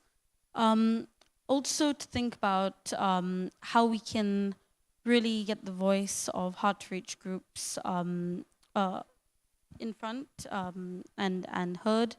And that's really about thinking at every forum about, are you representing different groups, as Salma mentioned, about disability, about gender, about every kind of experience. And I think last, as we've all been mentioning, it's really about, hopefully, about creating new platforms and forums for discussion and debate so that young people, especially young women and girls, can share and build and become leaders of and be involved in seeing the future that we want. That's it. Thank you. Thank you, Nilofer. I think these are concise points and to the point, really. Specifically, the point of representation as well. When we talk about youth, who are we talking about? Are we talking about a homogeneous group or quite a diverse? As well as those who are not, I mean, even when we work in development, we do reach out to perhaps university students and don't really rarely think about those who are at school level or about younger children who will be actually experiencing development in the next 10 years. So these will be those who are entering the workforce in less than 10 years. But we rarely reach out to these, and we always, I mean, kind of focus our work in those who are young adults, 20s, in their early 20s, and really not taking into consideration the young children in our work. I think some of the work of UN Habitat with the gaming, trying to incorporate younger generations into the design process. But I mean, that is a very good start that requires further actions. So at this point, I would like to open the floor for discussions and questions from our attendees. If anyone has a question, yes, and if we can have the help of our organizers for the mics. Do we have anyone here on? No one is here for the, yeah, she's, yes. Thank you. Can we have here at the front, please? This one.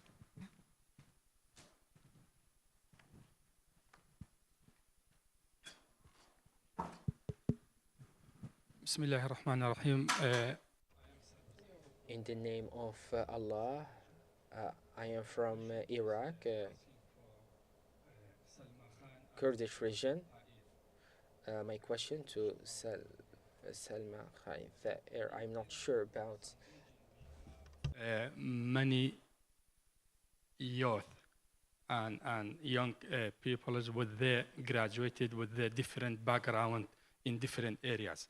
My question, is it possible to support them through your projects and programs there to increase their knowledge and skills in order to not thinking anymore for moving to another countries or like this? If possible, I would like to planning for future to help them. Thank you. Thank you. Do you want to, to respond? Yeah. Yeah.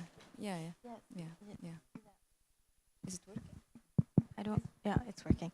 Yes, thank you for the question. And yes, definitely that's the core of our work with youth. We have an initiative that has been going on for a while now, which is the One-Stop Youth Resource Centers that we try and contextualize depending on the needs of youth in the different contexts. And it's essentially, so the programs and the priorities vary from one context to the other, but it essentially provides youth with skills development trainings, mentorship and leadership trainings, civic engagement, vocational trainings that are linked to the market needs so that it enables them to access more job opportunities and income generating opportunities so that they're not forced to be displaced or to migrate looking for better opportunities elsewhere.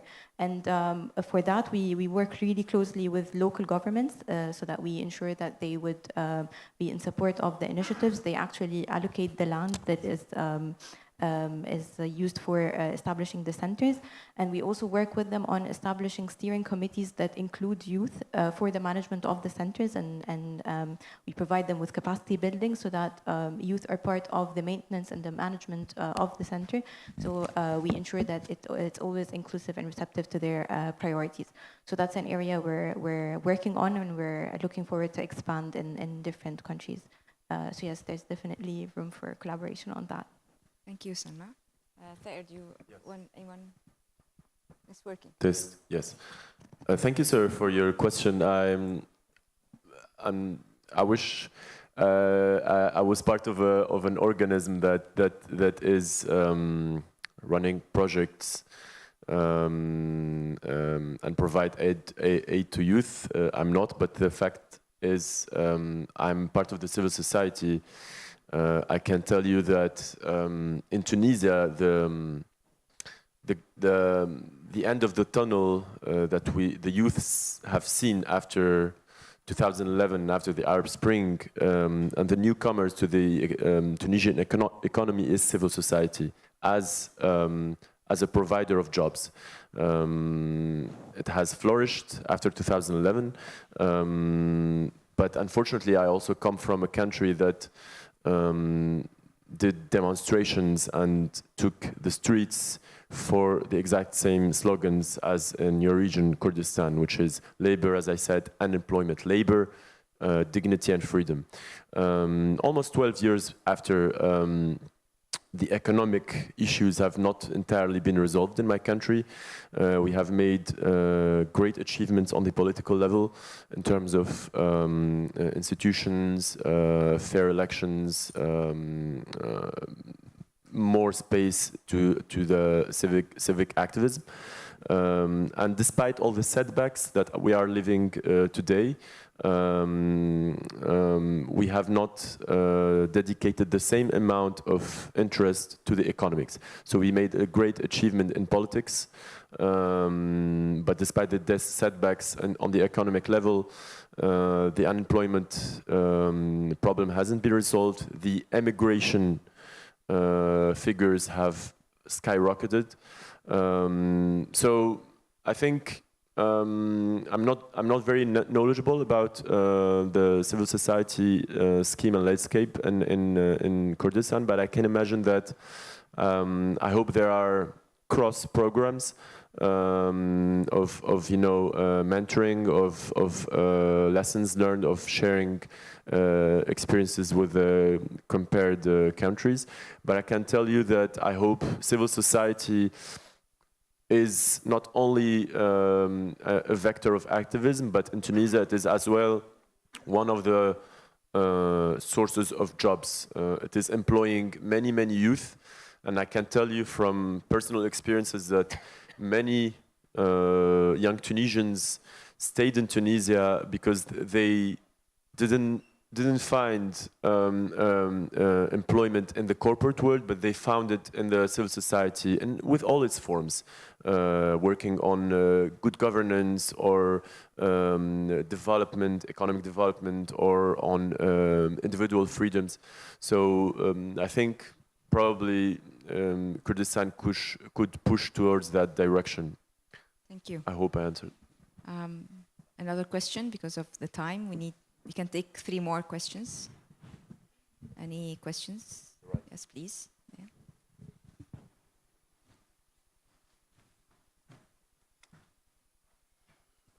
Okay, thank you so much. Is it the only question or I can comment? Of course, a comment is very much welcome. Thank you so much. Thank you for all the presenters. I'm Innocent Antoine Huegi from Youth Initiative for Land in Africa. And yeah, I think in Second Arab Land Conference, from the direct survey, we see that 70% of the young people in Arab region don't have information about land governance and land management issues, which is very critical. And today we are at the 3rd Arab Land Conference. So I see a lot of things is going on, but we need to work more than that, because I think the key element that I need to maybe recommend first is awareness activities. It's very important. And the second thing is how to unite it for land, because I see many examples from different countries here, but I'm wondering how you connect, as I think I'm addressing these issues to Salma. How are you connected, all of this work, to create this united for land? That is very important. And also something that I want to recommend is I'm requesting for our daddy and mom to be really flexible and discuss with the young people. So I'm talking about intergenerational exchange, intergenerational discussion. So it's really important to do that. And the question of data is very critical. Data for youth. What are you doing to make sure that we have some available data on youth and land issues? Because without that, we cannot take any good decision in the benefit of the young people, instead of climate issues, instead of agriculture, instead of agripreneurship. So we cannot. So finally, after this youth assembly, what is the next? Thank you. Thank you. So, Salma, again, if you want to respond, or do you have to comment? It's not a question, it's a comment. Thank you for the comments. Very valid comments and definitely on point. I do agree there's a significant gap on data on youth in general, and data when it comes to youth and land specifically. There's definitely a gap. And not all countries collect age disaggregated data, and even when they do, it's not always linked to youth access to different services, to housing, to land. And it's definitely needed and fundamental to inform policies and programs. And this is an issue that we're trying to address and trying to expand on. The GLTN collaboration that Professor Siraj has referred to was actually an action-led youth-led action research that was implemented in 5 countries, including Yemen, in the Arab region, and it aimed to try and address some of these knowledge and research gaps and produce knowledge around youth and land and integrate youth perspectives on land issues in the countries and the cities where it was implemented. But there's definitely more that we can do on that. I also agree that land policies also do not specifically recognize youth needs as a diverse category or look into the distinct needs of youth in several countries. Because while many countries have land policies, not all of them specifically mention youth. And also the countries that have youth policies, not on the other way around, they don't really mention land in their youth policies. So that's also an area that we try and work on. We try to work with both sides, the local governments and also the youth, with capacity building and awareness, like you mentioned. So for example, as part of our work in Iraq on housing, land and property rights, we conduct a lot of awareness campaigns with communities to raise awareness among marginalized and vulnerable groups on their land rights, and that specifically targets women and youth through the campaigns. There's definitely room for more to be done, but we have the tools in place and we're trying to replicate and upscale them elsewhere. I can't do but agree with your comments, and I hope we can address these challenges better in the future. Thank you. Thank you, Selma. And one more question, if there are any. Before, you have your anyone? Yeah, this one. Bonjour, c'est... Good morning. Good morning. I'm Saili Wee, in charge of mapping within the Ministry of Urbanism in Comoros. I have 3 questions to ask. With regards to, well, according to you, what are the main challenges related to land management in the context we have now? And second question, how do you perceive access to land for youth and women currently? Third, what are the main difficulties that young people are meeting in relation to accessing land and property? Thank you. The 3 questions are more related to... they need a complete conference. So, what are the challenges that faced youth to access land? So if you can have a quick comment on that, that would be much appreciated. Thank you for your questions. I think it's too much mandatory for that to know, because really we have an ILC, International Land Coalitions, and we have also in NLC in Palestine this kind of program, and to know exactly what is the difficulties that youth to access to the land. Really are working on that, and since we worked on that since long time, and we are improving this kind of strategies. Really, we have found different kind of difficulties to access the land. First of all, regarding for the land property. This first things. Second things, we can set the organic for the government rules, and sometimes there is no facilitations for the youth to access to the land, and also the common lands.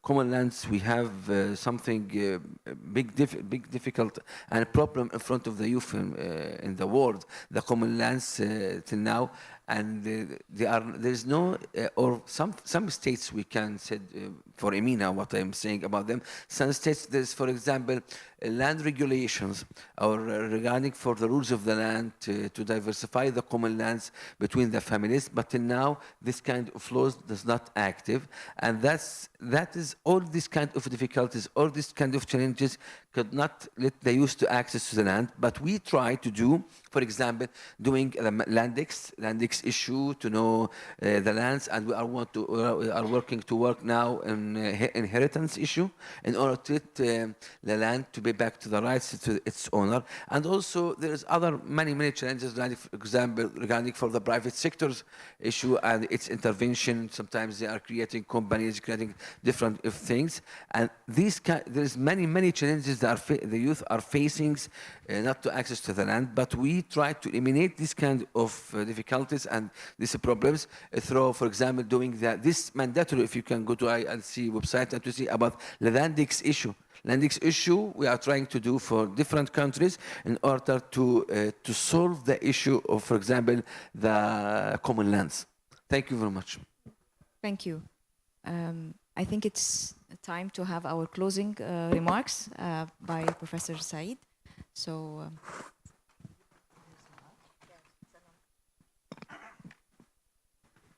Thank you very much. What a fascinating session, both in terms of the presentations and also some very good questions. So what we saw today is that we're talking about young people. For example, the question posed to Salma and an excellent presentation was what we can do to support young people fulfill their aspirations where they are and meet the everyday challenges.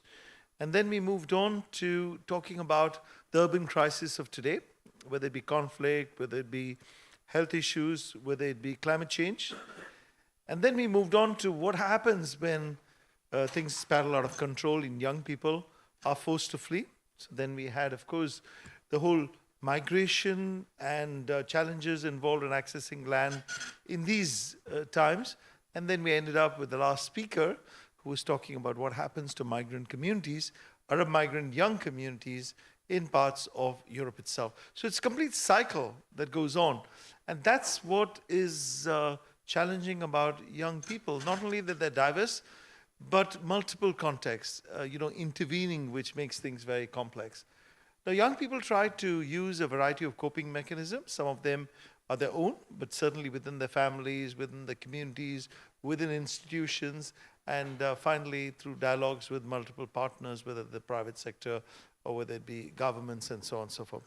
Some of the takeaways of today really are that, and these came from the questions, and Salma, your excellent presentation, is that we need to address through data, through the evidence base, through the research gaps, a better understanding of young people through documentation of their own experiences and their own research.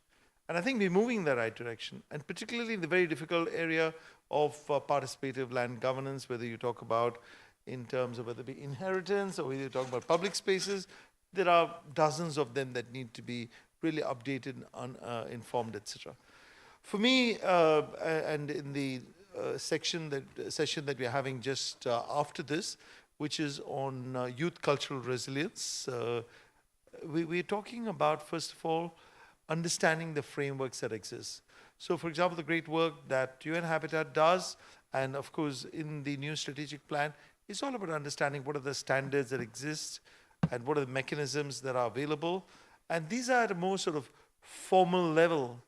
But of course, if we need to replicate them, either at the regional or the national level, that requires the fuller participation of young people that Niloufar spoke about. And in many ways, it is recognizing young people for what they are and providing them, the opportunities, spaces, the knowledge, and the tools that are available. So I don't want to take too much of time, but just to say what we heard today, it's just some of the examples of the variety of challenges, particularly in relation to accessing land. But I just want to say that the way young people look at land is very different from the way, let's say, adults look at it. I know we always think of land as adult, that somehow you will go to a stage where you have then the resources and the abilities to access land. But in fact, from the very beginning, young people, whether it be, as you mentioned, public spaces, or whether it be in terms of their, income-generating activities, or for a variety of purposes, whether it be for expression of art, whether it be for the expression of civic engagement. So understanding, these changing needs in volatile societies, which we hope will go a long way in coming up with those kind of enduring solutions.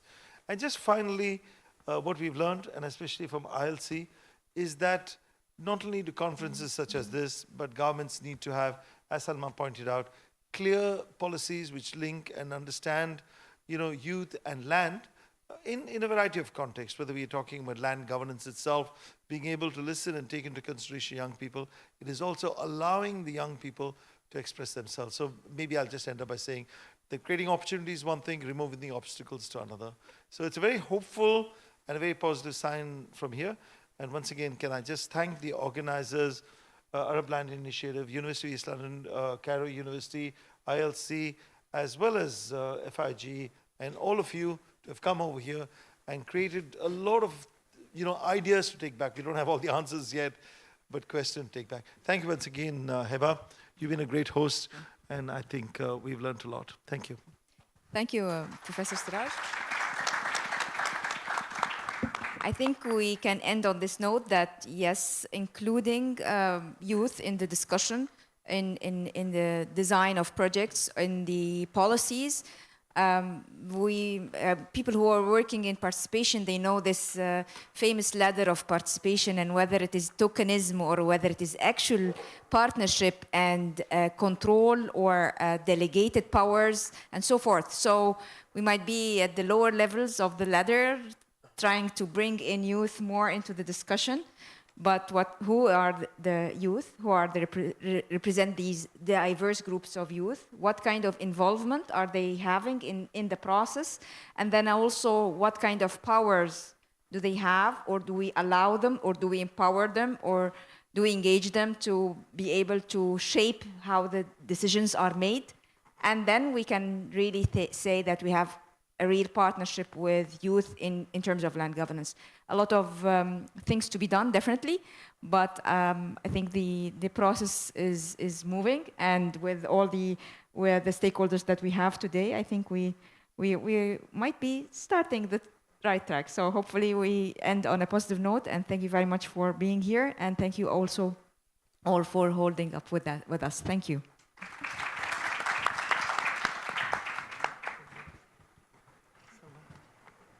Very, very interesting. Thank you so much.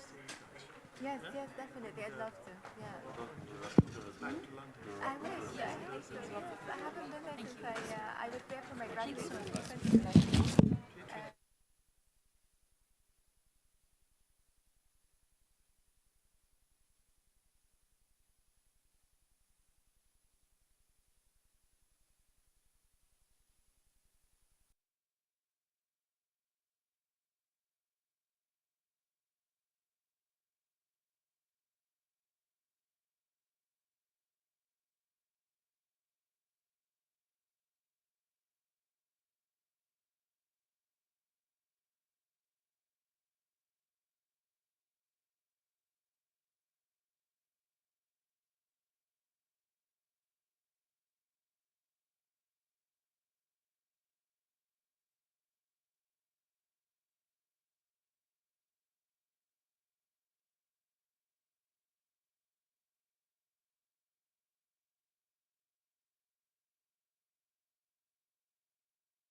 I'm happy today to welcome you in this session, what is dedicated for the role of land professionals in the Arab states, advancing trust and effective land governance.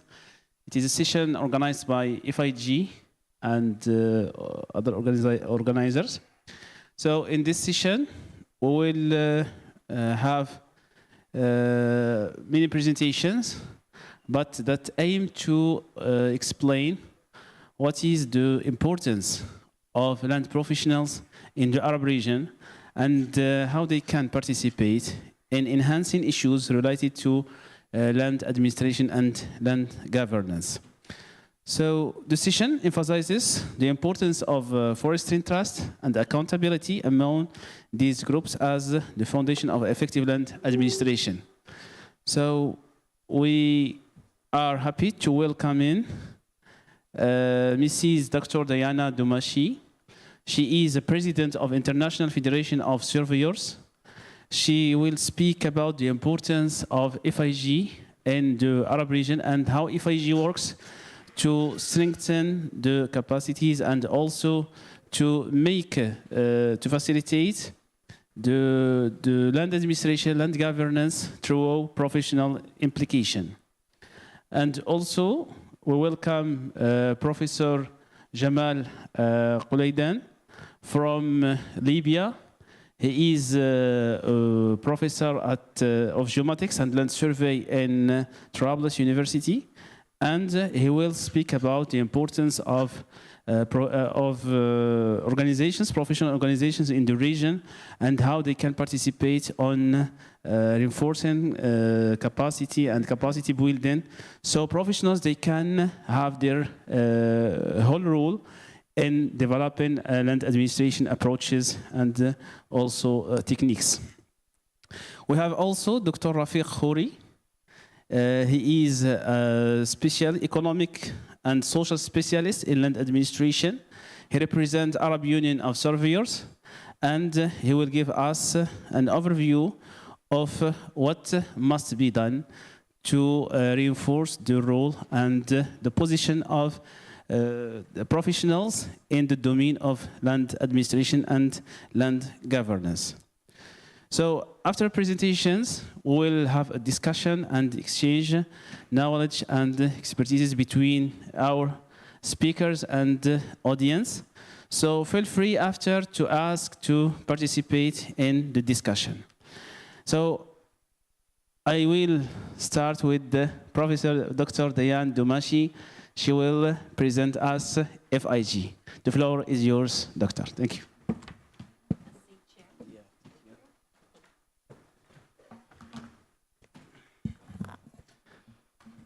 Good morning, ladies and gentlemen. I think I better use these two. So, as you've heard, my name is Diana Dumashi. I'm the president of the International Federation of Surveyors, and we're known as the acronym FIG. So it's really quite interesting to bring people together to talk about the role of land professionals. And we were handed this as our session title, Advancing Trust and Effective Land Governance. Well, the first thing that comes to my mind is that it's all about people. So I'm just going to move over so I can see the slides. So it's all about people. And people meaning in the context of the SDGs, context of the 2030 agenda, of which, thank you, you're all very familiar with. The importance of putting this up right now is that holistic framework that it provides in order to be transformative, if you like, in terms of humanity, how people live, how people work in their places, how we protect the planet. So I would say that the twin objectives put into the title of this session is that we have to maintain trust of society, because that will enable us, if you like, to actually be effective, to lead in land governance. And so what would I say our role is? I would say is serving people and planet. That is our role. And the proposition I wanted to put to this session for discussion is that in order for us to be at the very best impact that we can be, we need to leverage ourselves in a network, in our professional networks, because that's where we find strength. Because trust, it's actually earned. It's not given. You have to earn it. And land governance, to prove we're good, prove we're efficient, is got to be evidence-based. So we have to be purposeful in how we implement, if you like, the global to local. And so I'm going to go through these 4 areas in order to give you some messaging.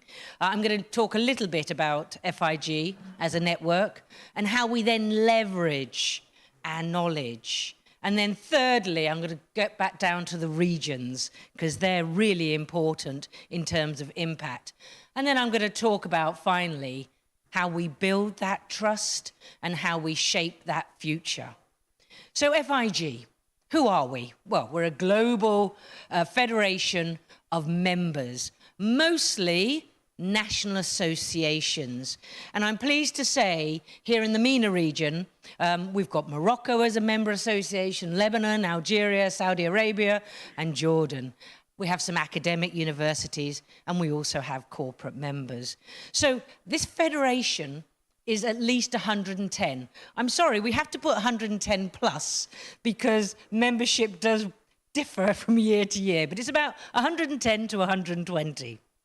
And the contribution of this network is all about the leverage of professional contributions and knowledge. It's about outreach, it's about institutional development, and it's about global development. I'm hoping in the next 10 minutes, maybe 12, Mr. Chair, I'm going to just take you through what that really means. So, okay, land governance, we know what that is, don't we? It's about the policies and the processes. This diagram shows you the sheer scope of what land governance requires in terms of activities, in terms of your activities. And it's about land use, land value, it's about land development, it's that whole range. And so what I would say here is that all of these activities are actually reflected in globalization. It's reflected in the Agenda 2030, the SDGs, and increasingly technology. How, as a network, how do we find a home in all of that land management activity? We have 10, what we call commissions, call them working groups. They are focus-led in their professional disciplines. And again, they could be spatial information management, geodesy, cadastre. There's a whole list there. So that means all the land professionals find a home in this network. But, you know, we're not just about these commissions who are focusing on the specifics in order to collaborate and create activity. Our member engagement is also led by the networks. It's led by permanent institutions. And again, I will come back to those. So look, the future we want to shape. This is a UN Habitat slogan. People, partnership, peace, planet, prosperity. That's underpinning the 2030 agenda. So I would ask us, what does a purposeful and relevant profession really look like? How do we operate? Well, FIG says we're going to have a vision in terms of what we will be doing over the next few years. And that is, we are going to serve society, we are going to benefit people, and we're going to benefit the planet as well. In all of those commissions that I showed you earlier, but it's all very well having this grand vision. You've actually got to do something. And so our theme, if you like, is very action-orientated. It's tackling those global challenges. So the trends that we find and we talk about quite a lot. All right, let's get down to some evidence. And the first evidence is that leveraging that I talked about, leveraging the collective knowledge from all of the professionals in our network. And we're going to leverage, and we do leverage, by being connected, we communicate, we collaborate, we create, and we contribute. And that's played out like this. In terms of the connections, we meet every year as an international organization, and we have professional networking to do all of those things. Earlier I said about the professional development, the institutional development, the global development, the stuff that happens in all those commissions. We're engaging, we're talking. We can have up to 2,000 land professionals from around the world in these conferences. And the bigger picture is where we're going to be in April this year. We communicate. So that's what networks do. We've got to find ways to communicate. Here I'm showing you what we do with our young surveyors. I was in the Young Forum earlier this morning, and FIG has made a place for the younger generation so that we can recognise their skills and bring them into succession so that they take on those leadership roles. We need also, remember, in all professions, to attract the younger generation. They've got to feel welcome. And they're the ones that forge new partnerships that perhaps we don't know of. Here I've exampled YILA, which is the youth initiative in land. And we're also working at that global development level to create. And we create best practice that then gets rolled out into implementation down to the ground level for our land professionals. And we do that in other networks, such as the Global Land Tool Network, known as GLTN. And there we've innovated in things like the STDM, Fit for Purpose. The acronyms, by the way, are in full at the bottom of this slide. But we have member associations that are progressive because they take these on board. And I've just given a few examples. Nepal has done it recently with Fit for Purpose, and we were in Nepal end of last year. Nigeria has done a project, and Netherlands is quite instrumental in what they do. There are others. These are just three that I'm highlighting here. So we're creating. We've got to contribute. And the GLTN and the World Bank, for example, has picked up one of the key initiatives, which was the valuation of unregistered lands. We're also active in United Nations GGIM. And I won't read out this slide. You can perhaps read it later. But also IHO, which is the International Hydrographic Office, and where we are actually involved at a task force level, but also at a commission level. So it's not just about contributing with the global UN family, we're also contributing with our sister organisations. And that might be the engineers, the cartographers. And we also recognise, and I'm leaving the region purposefully to last, the continental regional blocs, such as African Union, such as the European Union, such as ASEAN Flag, which is Asia, and the Commonwealth Francophone. So, as I said, I wanted to get to regional connections because it's really important. This is where we make a lot of impact in terms of connection. And so FIG has set up what we call regional capacity development networks, the acronym RCDN. We have one in Africa, the continent Africa. We have one in the Asia-Pacific region. We have just set up one in the Americas, which is Northern and Southern Americas. And they are picking up the issues of the region. Because regions, yes, they're diverse within the region, but there are enough similarities that enable effective, if you like, dialogue. Because there's similarities you can talk about in order to get best practices, in order to flow through down to the local level, and nuance what is required. And it's the member associations at local level that push out all of this knowledge creation that we're talking about. And therefore, the individual surveyor is pushing out this information. So, you know, land, it really is all about people to land relationships. That word relationships. And as professionals, that's what we're dealing with.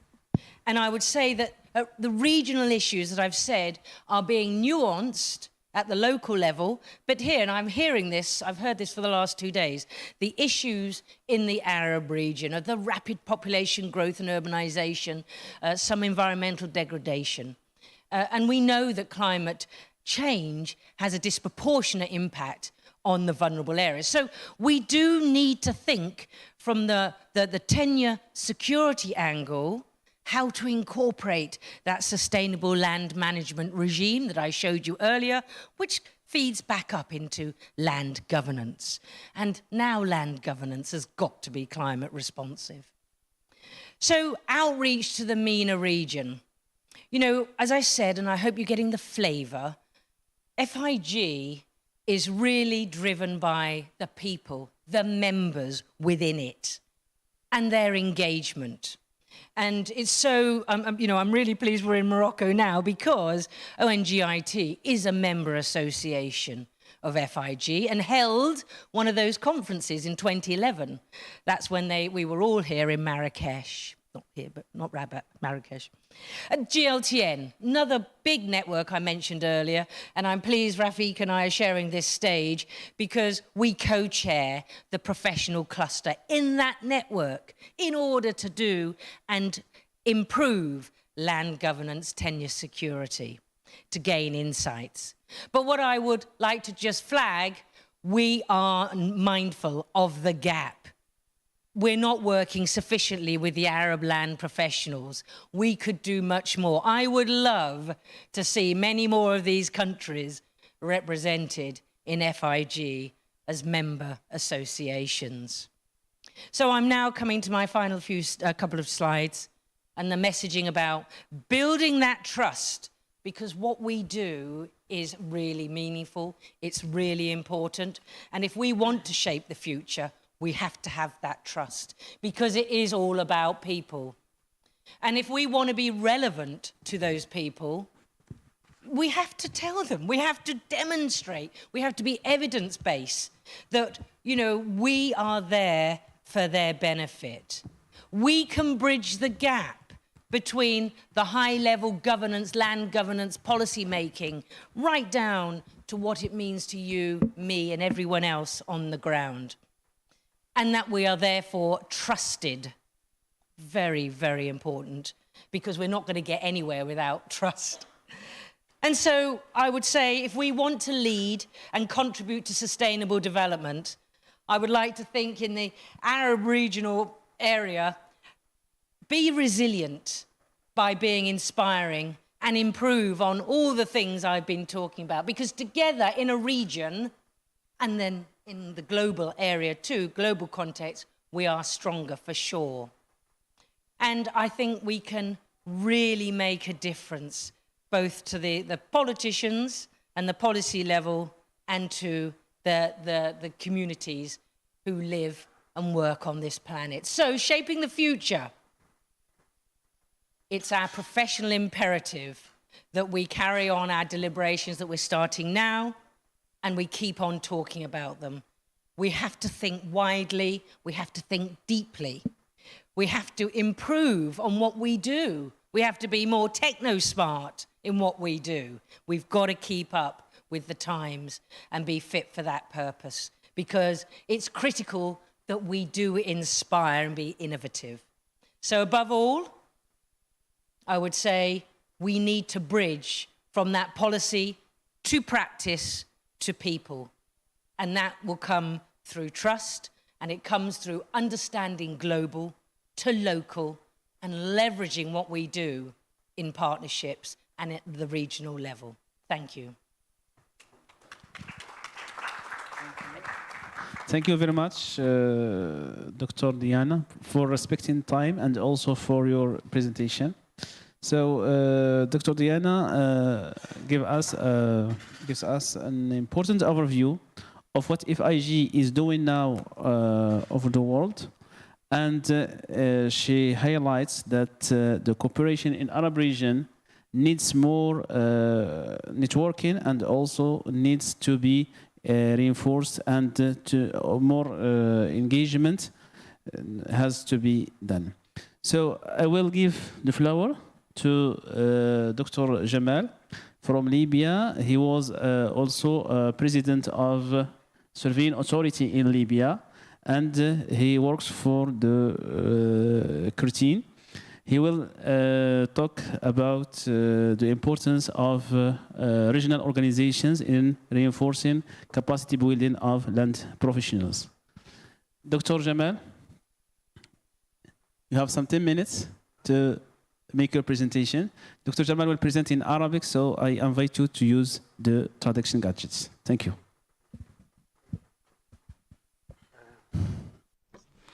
Good morning. Okay. I'm glad that the presentation, Diana, the president of FIG, and I'm glad we explain what I wanna say in front of you. The presentation is about the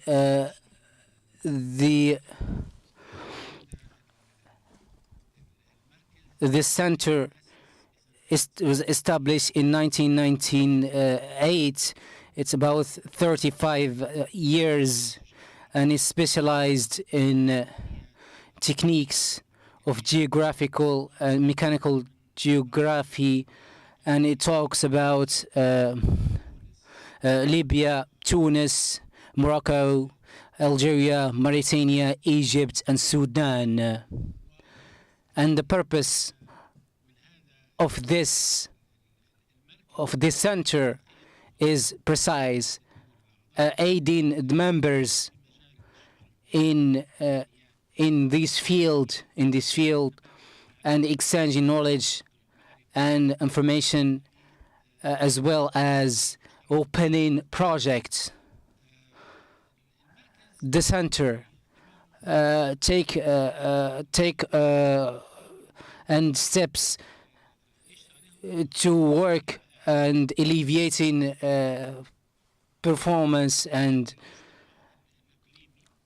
on the regional level and the regional level on North Africa and Middle East, Kamal mentioned later. One of the things the center is about is training with cooperation with our partners, international organizations, or United Nations, and regional organizations and institutions of members. What are the activities that the center does? It focuses on alleviating knowledge, and that goes updated with in the field and geospatial geography. And we have many workshops and training workshops and educating and contributing to seminars and conferences in the field. Geospatial geography, making youth camps, establishing youth camps, and in member states. Tries to training projects that is common between the member states, 2 states or 1 state or 2 states, and which will help in gaining knowledge. On the topic land administration, there is a cooperation between UN Habitat concerning the work of many training, and this between 2021, there's a workshop. The workshop was about experts, a meeting between experts on lands and the training of many countries of Africa and countries of Middle East. And I witnessed that the goal is to say especially in registry and data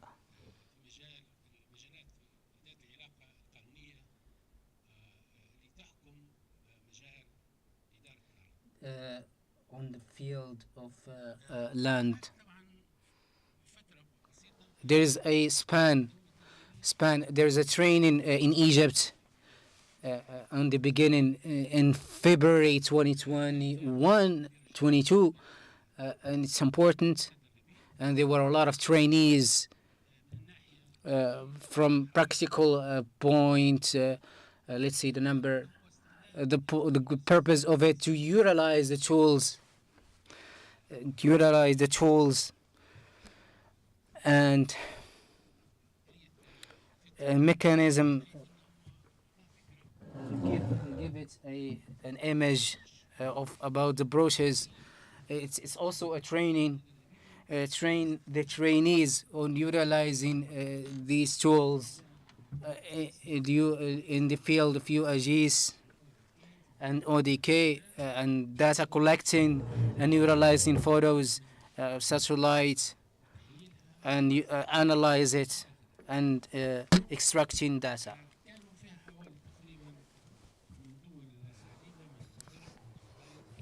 There was many countries from Yemen, Sudan, Libya, Morocco, Tunisia, Jordan, and Morocco. 15 trainees that were present in their platform. There was another training session, like it was like the second edition. Its objective was capacity building with better and cost-effective tools. There was another also session. It was in December 2022, and it specializes about the lands in Libya. It's a problematic. It's a bit problematic there in terms of registration and administrative procedures. This workshop specialized and focused on the Libyan matter.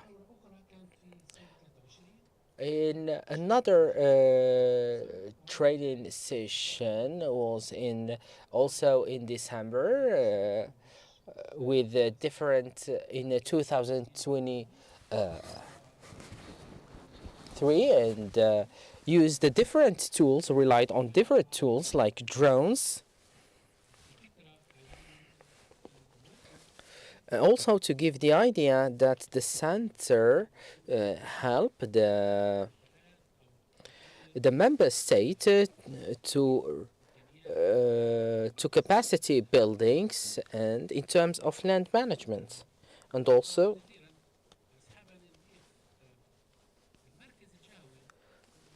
the center, the regional center, or our center is regional. And yesterday we talked about the role of international organizations, and I know that a lot of participants in this forum they were targeted in other sessions and editions.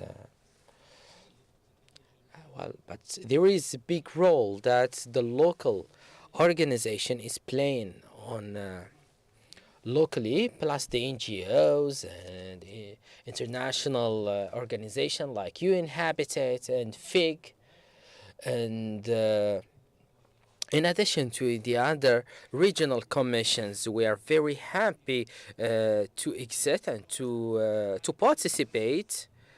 And I think our center has its annual planning for 2025 and a set of programs. Thank you for listening.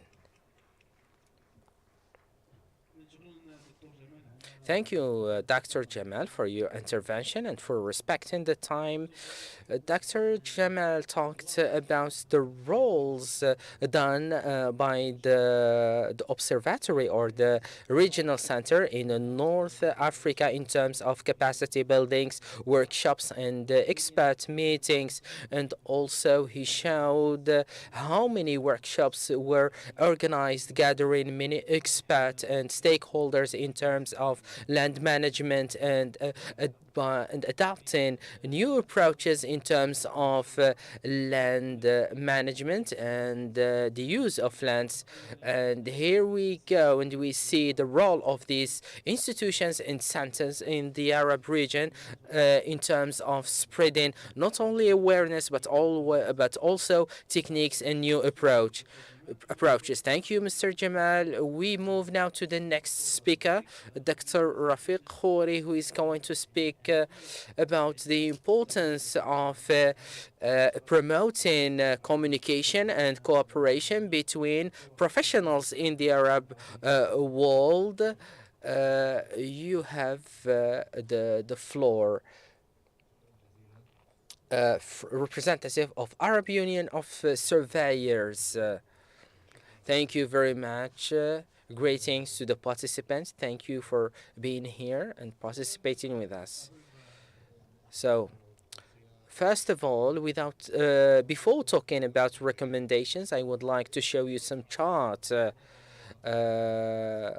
from an economic organization dealing with real estate, which means dealing with buildings and or real estate manifestation. This chart or this graphic shows where the wealth exists according to international sectors. First of all, the international wealth is in land, about $300 trillion. And that is even more in the stakeholders with a 200 trillions, and the rest of sector is 1 trillion. So that's how we can see the importance of real estate sector and the huge investment that taken the huge portion of investment and wealth invested internationally in this sector. Also, it shows as well that practically what we call in English as ownership or acquisition is very important, that the investment in land is envisaged to be rewarding and with other objectives to preserve the land resources and promote it, and also give new investment possibilities and interest, and also to create added value for the communities. And our sister Diane told about the acquisition, the land acquisition from the UN perspective, and also from the interest of the local vulnerable communities, and I think there should be a complementarity between the two, the wealthy investors in land and also the interest of these communities. There should be a clear system and a sustainable system of land acquisition that respects the right of everybody, of all the and all the parties of the human societies, including in the Arab world.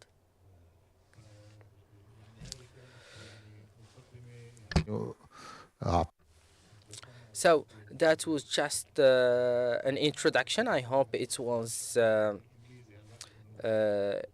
interesting. I will continue in English because I have my presentation in Arabic. About $400 trillion by the end of 22. So real estate is worth more than global equity and bond markets combined, and is almost 4 times the size of the global GDP. هذا موضوع يعني جدا مهم، وهذا اللي أنا شخصيا يعني أكدت عليه. So just over 3/4 of the value in real estate is tied up to in residential property worth about $300 trillion at the end of 22. Commercial property accounts for 13% إلى آخره. فيعني هذه يعني كمقدمة عن الأهمية الاقتصادية للموضوع العقاري.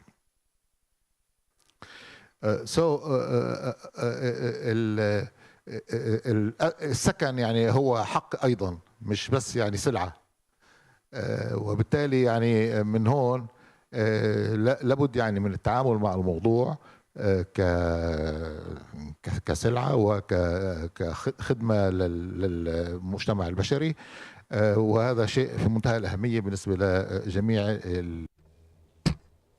So also this turns us to talk about housing as a right and not just as a commodity.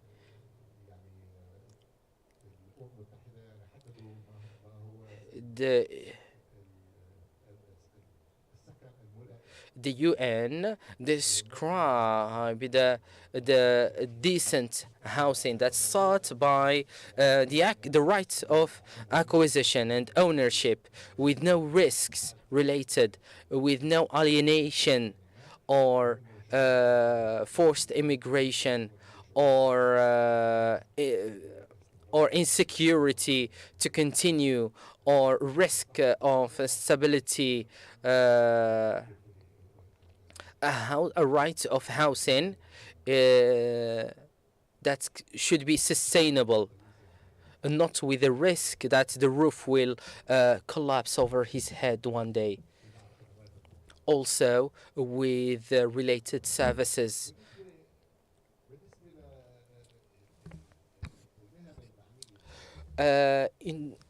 As far as the professions that are related to the topic, I think there are two professions in terms of land acquisition. Surveyors, and we are honored to have the head of the FIG, and that shows the interest and their engagement, because they are the one who measure the land. Also,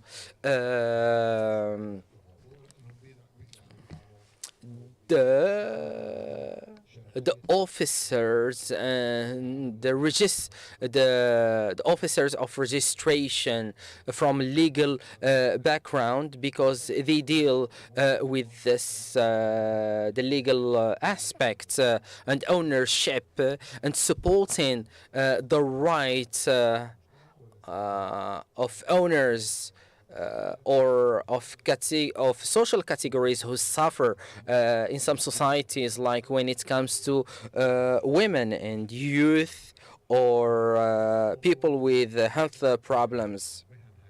So these two professions can be private or governmental. State clerks or officers according to the adopted laws. In all cases, these two professions should have a system built on ethical principles, transparent, clear, and legislated, and also they should use modern tools in terms of implementation and execution of their work, also with the good governance of land.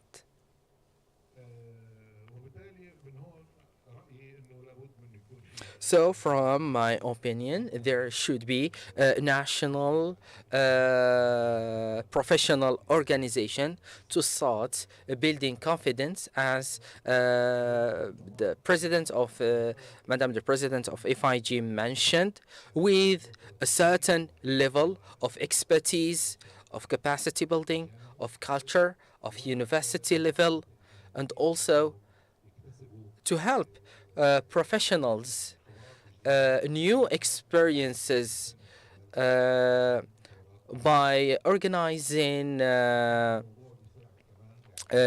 trainings, and also to help these professional institutions to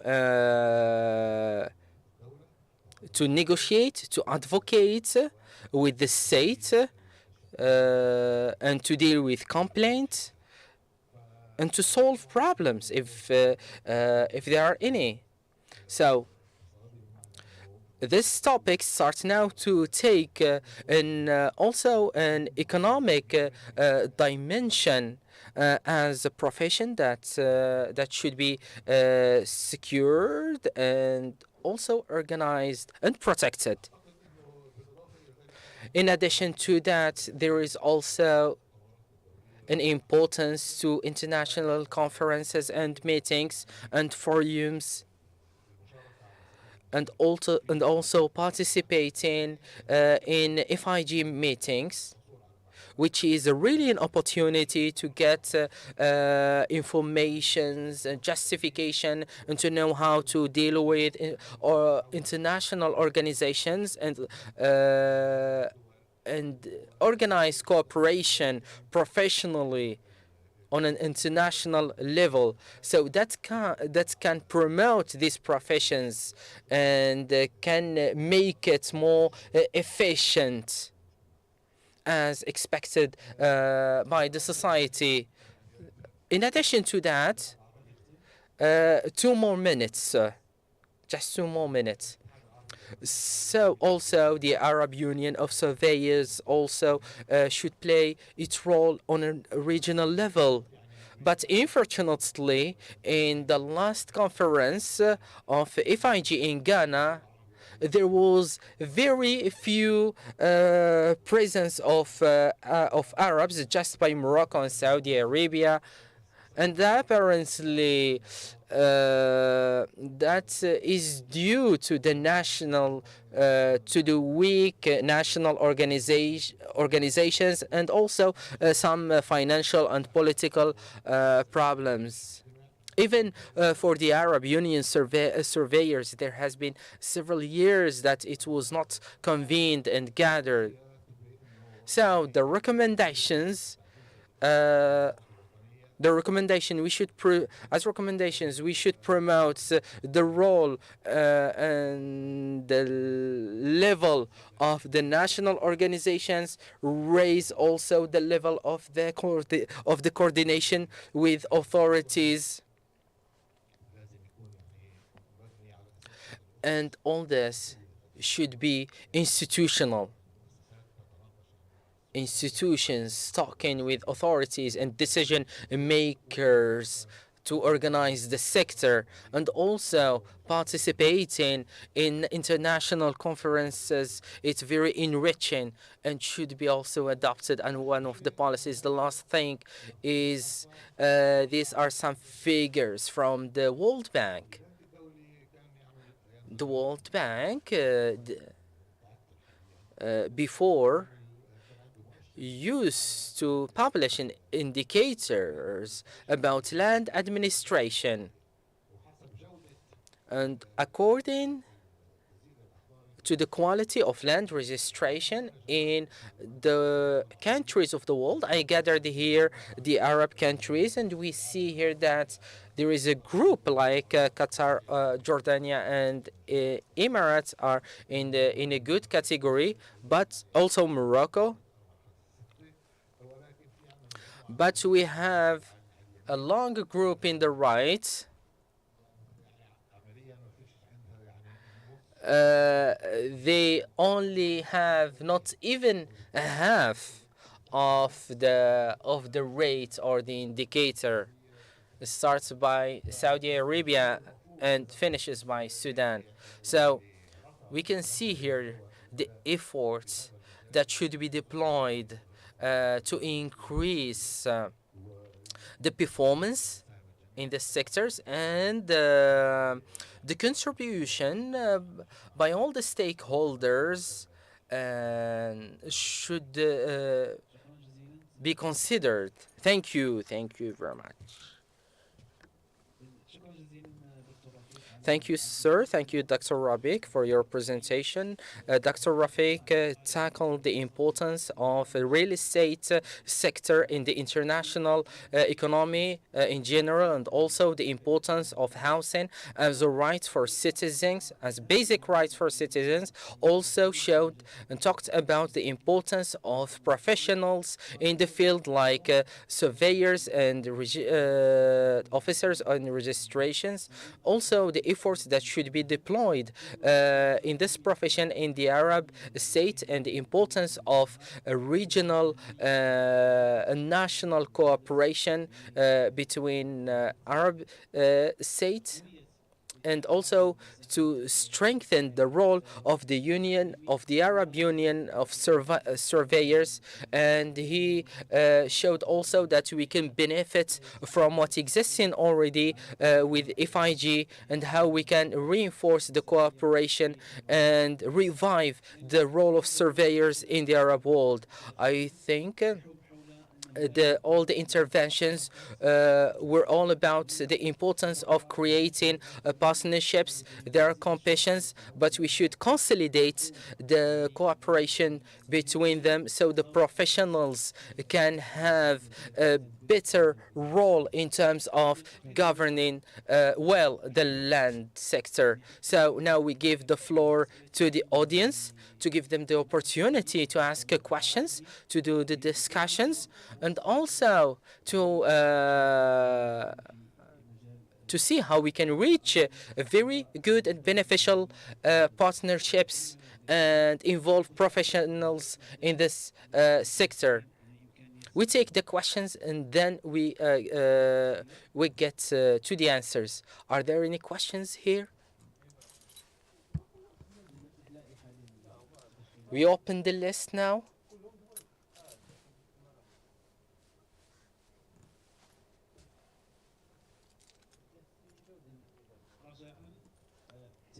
Please, your name, your institution, then the question.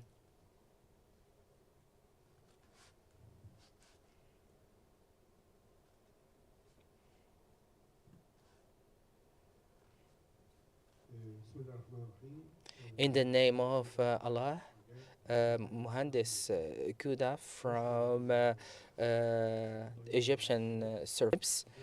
And the problem of not of the Arab states not participating in the last FIG conference, I think maybe it was due to financial reasons and traveling and trip cost, and it was quite appearing in the last conference of the Arab Committee.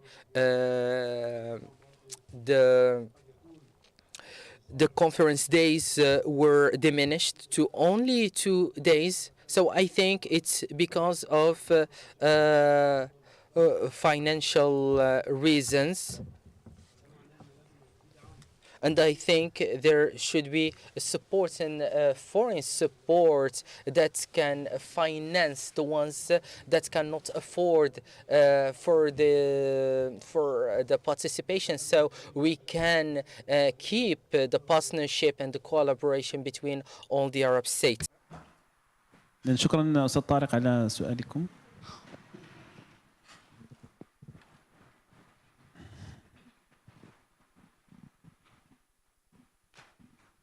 مداخلة أستاذة. Another intervention, please. Thank you very much. I am a consultant engineer in the cadastry in Sudan. In addition to what have been brought up by my professor Al-Makhouri,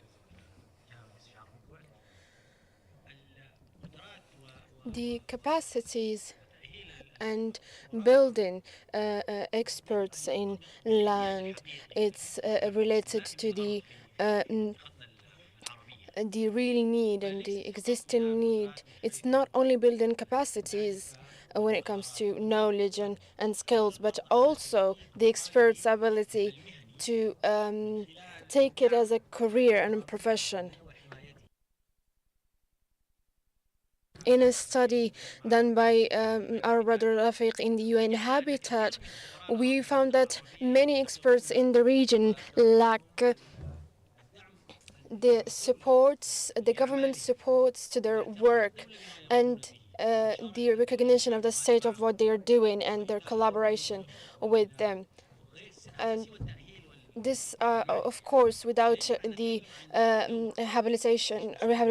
And when we talk about the right of land, we are talking about a property and someone and the use of this right. Rafiq has mentioned that the land mappers who decide what, and the notaries, those who specify what kind of rights those people have on those lands, but nobody defines how to use this right and how to use this land. Finally, the Arab countries' participation in FIG in Ghana, maybe Ghana can tell me, I'm not sure. The participation in FIG, it depends on the ecosystems, not individuals. And we lack these organizations, and FIG works hand in hand with the people to produce people who are capable of having this as a career, not only studying.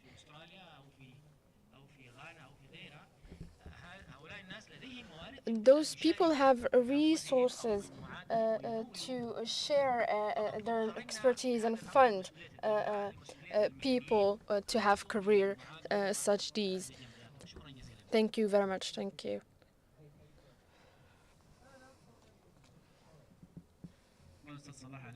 Thank you, Mr. Salah, for your intervention.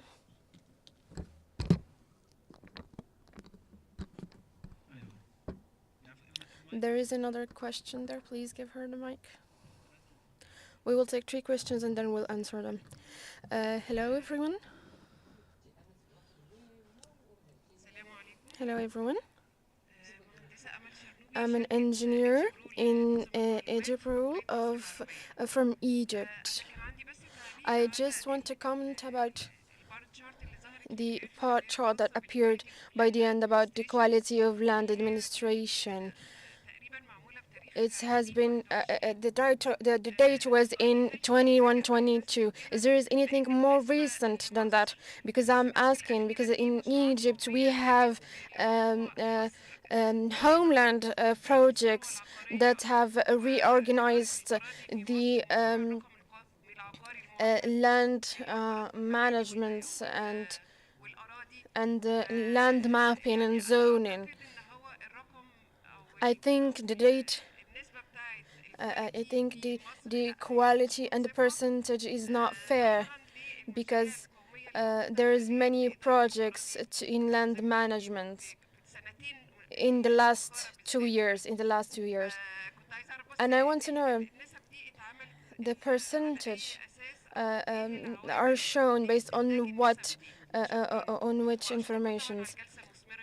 And thank you for this fruitful session. Thank you very much. And now we will take a first round of answering the questions.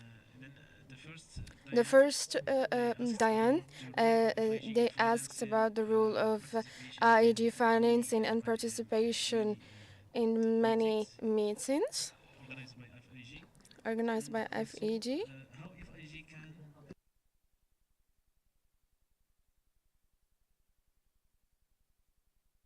We don't have organizations. Okay, thank you, Shukran. First question, participation at our international conferencing. And I'm pleased that it's been raised because that's where a lot of our knowledge creation happens, and having people participate is crucial. So in that regard, we try and keep the costs as low as possible. We recognize trying to get internationally around the world to attend is always going to be a challenge for all of us. It actually doesn't matter which country you come from. Clearly, some are going to struggle more than others because of the exchange rates. So our first driver is keep the fees as low as possible for a 3-day conferencing event. We also have our administration. We also have pre-events, not often post-events. So there's a lot of value. There is a lot of knowledge. There's a lot of networking. And so it is good value for money, but the travel costs, the hotel costs, of course, add that bill up, if you like. So we, as I say, we do the best we can, and we can't really get it much lower because the venue hire is the thing that probably really puts the prices up. Secondly, though, I would say we don't just do the international conferences. We do regional, and I see we have the Ministry of Nepal in the room, and the secretary there. We were in the region of Asia and hosted by his ministry. So we do regionals, which tend to be a lower cost, and they tend to be about 2 days.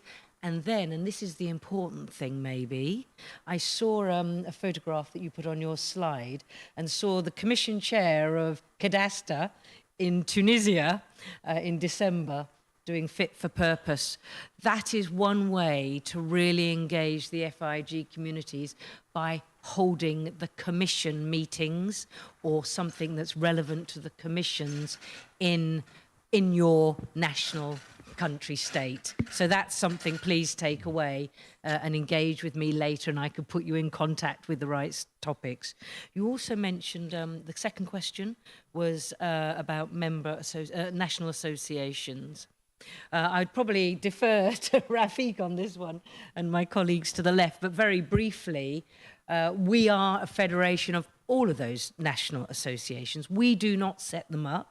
That's members. It's not for FIG to be going in there and establishing. We will support. If you come to the FIG family, you will find people that can help with maybe how you structure. Not that you don't know, but it's about knowledge and how the global community does these things. There's often knowledge in your own country to do this. So FIG is, again, that network to extract that knowledge. If you don't have a national association, my final comment, if you don't have a national association in country, we in FIG also have corresponding members for that very purpose, and we have about 5 corresponding members. I'm going to... Thank you, yes. Thank you, Diane. Rafiq, if you can answer the last question. Thank you for giving me the word. There is many things I would like to comment on. First of all, there is this paradox of the amount of investment in land in the Arab region and the financial potential that the people who have a career in land management have. There is many investment in 10 and 20 billions, and then there is an association and in another country should pay the fees to join this governing the land in that this is a very paradoxical. I think there is lobbies behind these, and there is this importance of understanding this problematic, and the interested parties should look up into this, and it of course requires work and conviction. About what our brother Salah said is other parties should be involved. I have talked about notaries and mappers and zoning experts, and this is as far as we can do. This is our best thing that we can do.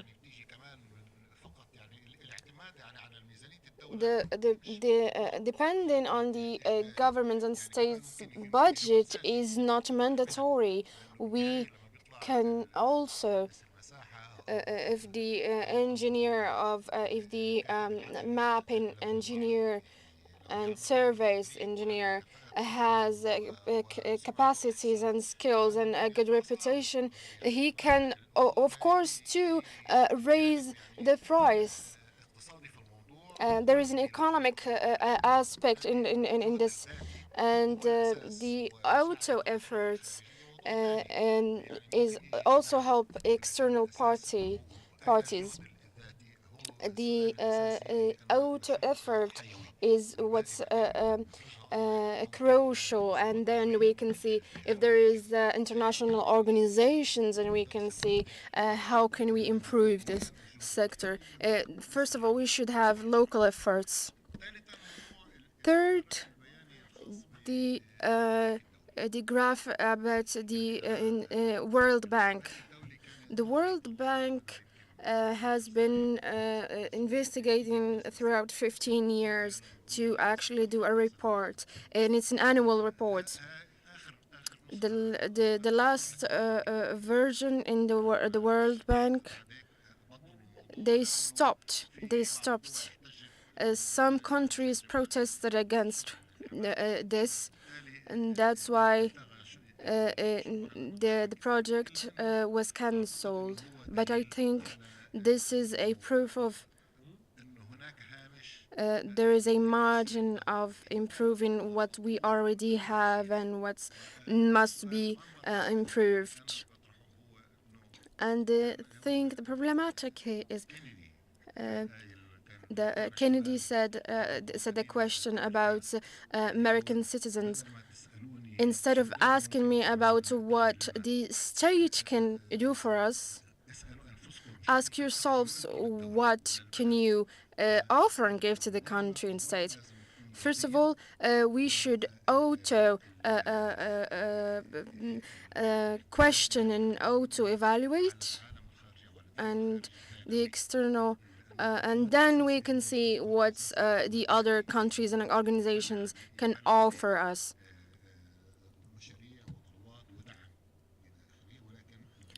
But what we need is the efforts done by ourselves.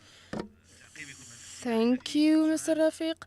If there is any other questions to to actually close the session, if there is no questions, Mr. Jamal, I just want to add something. All the session and workshops I have done were paid, and many of the present people were participated in these workshops. On the regional level, this helps raise and build capacities in land management. And these organizations and the support we have from them with the programs, for example, UN Habitat, is important. Yes, I wanted to say this. Maybe there are future projects or a workshop that would help build capacities. Thank you, Mr. Jamal. Maybe this is, we're about to end this workshop. There is a question. There's a question. We only have 2 minutes. This is an only a comment. I am a Nihal Magharbi from Egypt. From Nihal al-Magharbi from the council from Egypt. I noticed that I'm not sure if the intervention, not in the session, but there is a lack of tackling the land management from a rights aspect. I feel like they're dismissing the fact that the land is as a part of producing and it affects the economy and production. I hope the next sessions they tackle and talk about this land from the aspect of a production and the importance of land as a production mean.